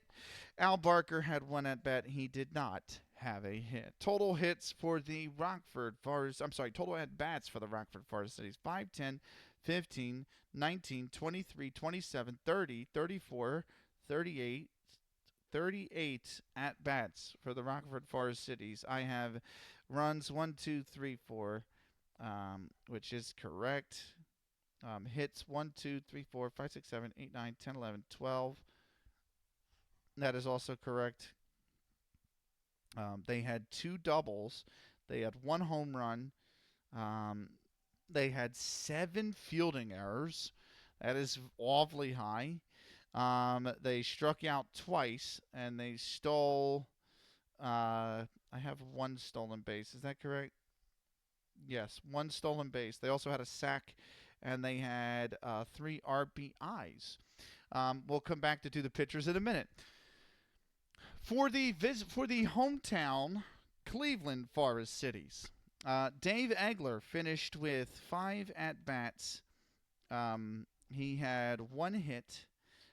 He scored 2 runs. Fred Cohn had 4 at-bats. He did not record a hit. He had a run, and he drew a base on balls. Deacon White had 5 at-bats. He had 3 hits. He stole 2 bases. 1 of the hits was a double. He scored 2 RBIs. And that was it. Al Spalding, he's player of the game, in all honesty. Al Spalding had 5 at-bats. He recorded 1 hit. He had 2 RBIs. He had 2 hits. He recorded 2 RBIs. Chick Fulmer had 3 at-bats. No, he had 4 at-bats. Sorry, he had 4 at-bats. He had one hit and he struck out once. William Johnson had 4 at bats. He did not have a hit and he committed a fielding error. Um, Denny Mack had 3 at bats. He had 1 hit. He scored 1 run. He stole 2 bases. He got a base on balls, and he had a fielding error. John Glenn had 4 at bats. He had 2 hits. I'm sorry, he had 3 at bats. 3 at bats because he had 2 hits and a sack. That's why. And then Francis Abercrombie had 4 at bats. He did not have a hit, but he did score a run. Total at bats for the Cleveland Forest Citys. 5 and 4 is 9, and 5 is 14, and 5 is 19, and 4 is 23, and 4 is 27, and 3 is 30, and 3 is 33, and 4 is 37. Total runs 5. I think I've overcalculated runs here. 1, 2, 3, 4. No, 5. I did. I got that right. Hits 1, 2, 3, 4, 5, 6, 7, 8, 9, 10. I have. That is correct as well. Doubles 1. RBIs 4. Base on balls 1. Strikeouts 1. Stolen bases 4. Sacks 1. And fielding errors 2. I have 2. That is correct. Right. Pitching statistics now. For the Rockford Forest Citys, Dick McBride gets credited with the loss. It's his 8th of the season. He pitched 7 innings. I have his pitch count as 105. That is correct. I have him as 1 base on balls. 2 base on balls, sorry. Yep. 1 strikeout. Earned runs 1, runs 5, and then 9 hits. Yeah. Frank Fleet pitched 1 inning. I have his pitch count at 13. That's correct. He did not walk a batter. He did not strike a batter out. He did not give up a hit. He gave up 1 hit. Yeah, in the 9th. 1 hit. Sorry. He did not give up any runs, any earned runs. For Cleveland, Al Spalding pitched all 9 innings. I have his pitch count at 121. I have him at no base on balls. That's correct. He struck out 2. He gave up 12 hits, which is a lot. 4 runs. All of them were earned. And he still gets credited with the win. McBride didn't even pitch that badly. I mean, 9 hits is a lot, but when your counterpart gives up 12, you got to find a way home. Honestly, the 7 errors killed them. Absolutely killed Rockford tonight. But that is going to be that. We're going to leave the game. I'm going to immediately press save game, so all of that progress is saved. I'm going to close the scorebook, and we're going to go over the standings, and then we're going to let you know what our next game in Out of the Park will be. So let's finish today. Scores. Nobody plays on the 11th, so we're going to finish today again. Nobody plays on the 12th. Lip Pike won the National League Player of the Week. So we're going to continue. The 13th, there it is. Chicago White Stockings, 5-3. At the 4-5 New York Mutuals. Let's go over the standings, shall we? The loss slips Rockford 3 games back of those Chicago White Stockings, who are 5-3. They lead the National League. Fort Wayne Kekiunga 6-6. They're a game back.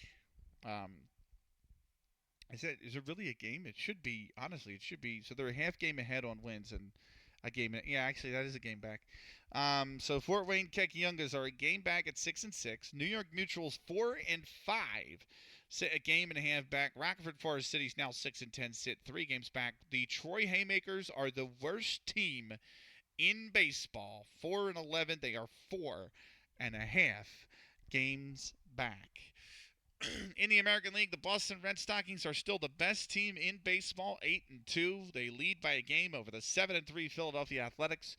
Cleveland Forest Citys, with their win, move to 2.5 back at 6-5. Washington Olympics are 3.5 back in the bottom of the American League. See, Chuck, even Washington in 1871 was bad, man. You just can't catch a break, bro. That's just Chuck catching shot there. It's just catching strays for no reason. Cherokee Fisher leads the National League in batting average at 471. Then it's Dave Birdsall. Cherokee Fisher's on Chicago, by the way. Then it's Dave Birdsall and Wes Fizzler from Fort Wayne, 372 and 365. Limp Pike has now taken sole command of the home run lead in all of baseball. He's got 4. George Hall, his teammate at Rockford, has got 3. Charlie Hodes with his 2 at Chicago is in 3rd. Runs batted in, it's Ezra Sutton at Troy who leads the league in 16. Limp Pike from Rockford, Fred Tracy from Troy, both on 17. Dave Birdsall, Dickie Flowers from Fort Wayne, and Fred Tracy at Troy all are joint stolen base leaders on 7. And then the best earned run average in the league is Cherokee Fisher. He's got a .89 ERA. Riney Walters at the New York Mutuals has got a 2.0. Dick McBride's 2.71 is 3rd best in the league, and he's 5-9 now. Zetlin's got 6 wins. Cherokee Fisher and Dick McBride at Chicago and Rockford both have 5. Harry Wright at Troy is the strikeout leader in the National League. He's got 12. For Troy, Zetlin over at Fort Wayne's got 11. He's 2nd. Dick McBride at Rockford is 3rd with 8. And over the American League, Dave Egler for Cleveland still leads the average, the league in average at 444. Spalding for Cleveland's at 405 and 2nd. Phillies' Dickie Pierce is 3rd at 381. Ed Duffy from Washington and Charlie Gold from Washington are the only hitters to hit a home run in the American League so far this season. Runs batted in, Tom Carey from the Boston Red Stockings leads the league at 15. Then it's Dick Higham in Philadelphia at 14. John Bass in Washington's got 10. Dave Egler is the stolen base leader for all of baseball right now for Cleveland. He's got 9. His teammate Denny Mack's got 8. Al Reach at Boston's got 7. Earned run average, Asa Bernard for Boston's got a 2.2. That's the best in the American League. Bobby Matthews in Philly's got a 2.73. That's good enough for 2nd on this list. Al Pratt at Washington's 2.92 is 3rd. Asa Bernard and Bobby Matthews both have 6 wins as well. Al Pratt's got 5 over in Washington. Strikeout leader is Asa Bernard at Boston at 9. Al Spalding's got 8 over in Cleveland.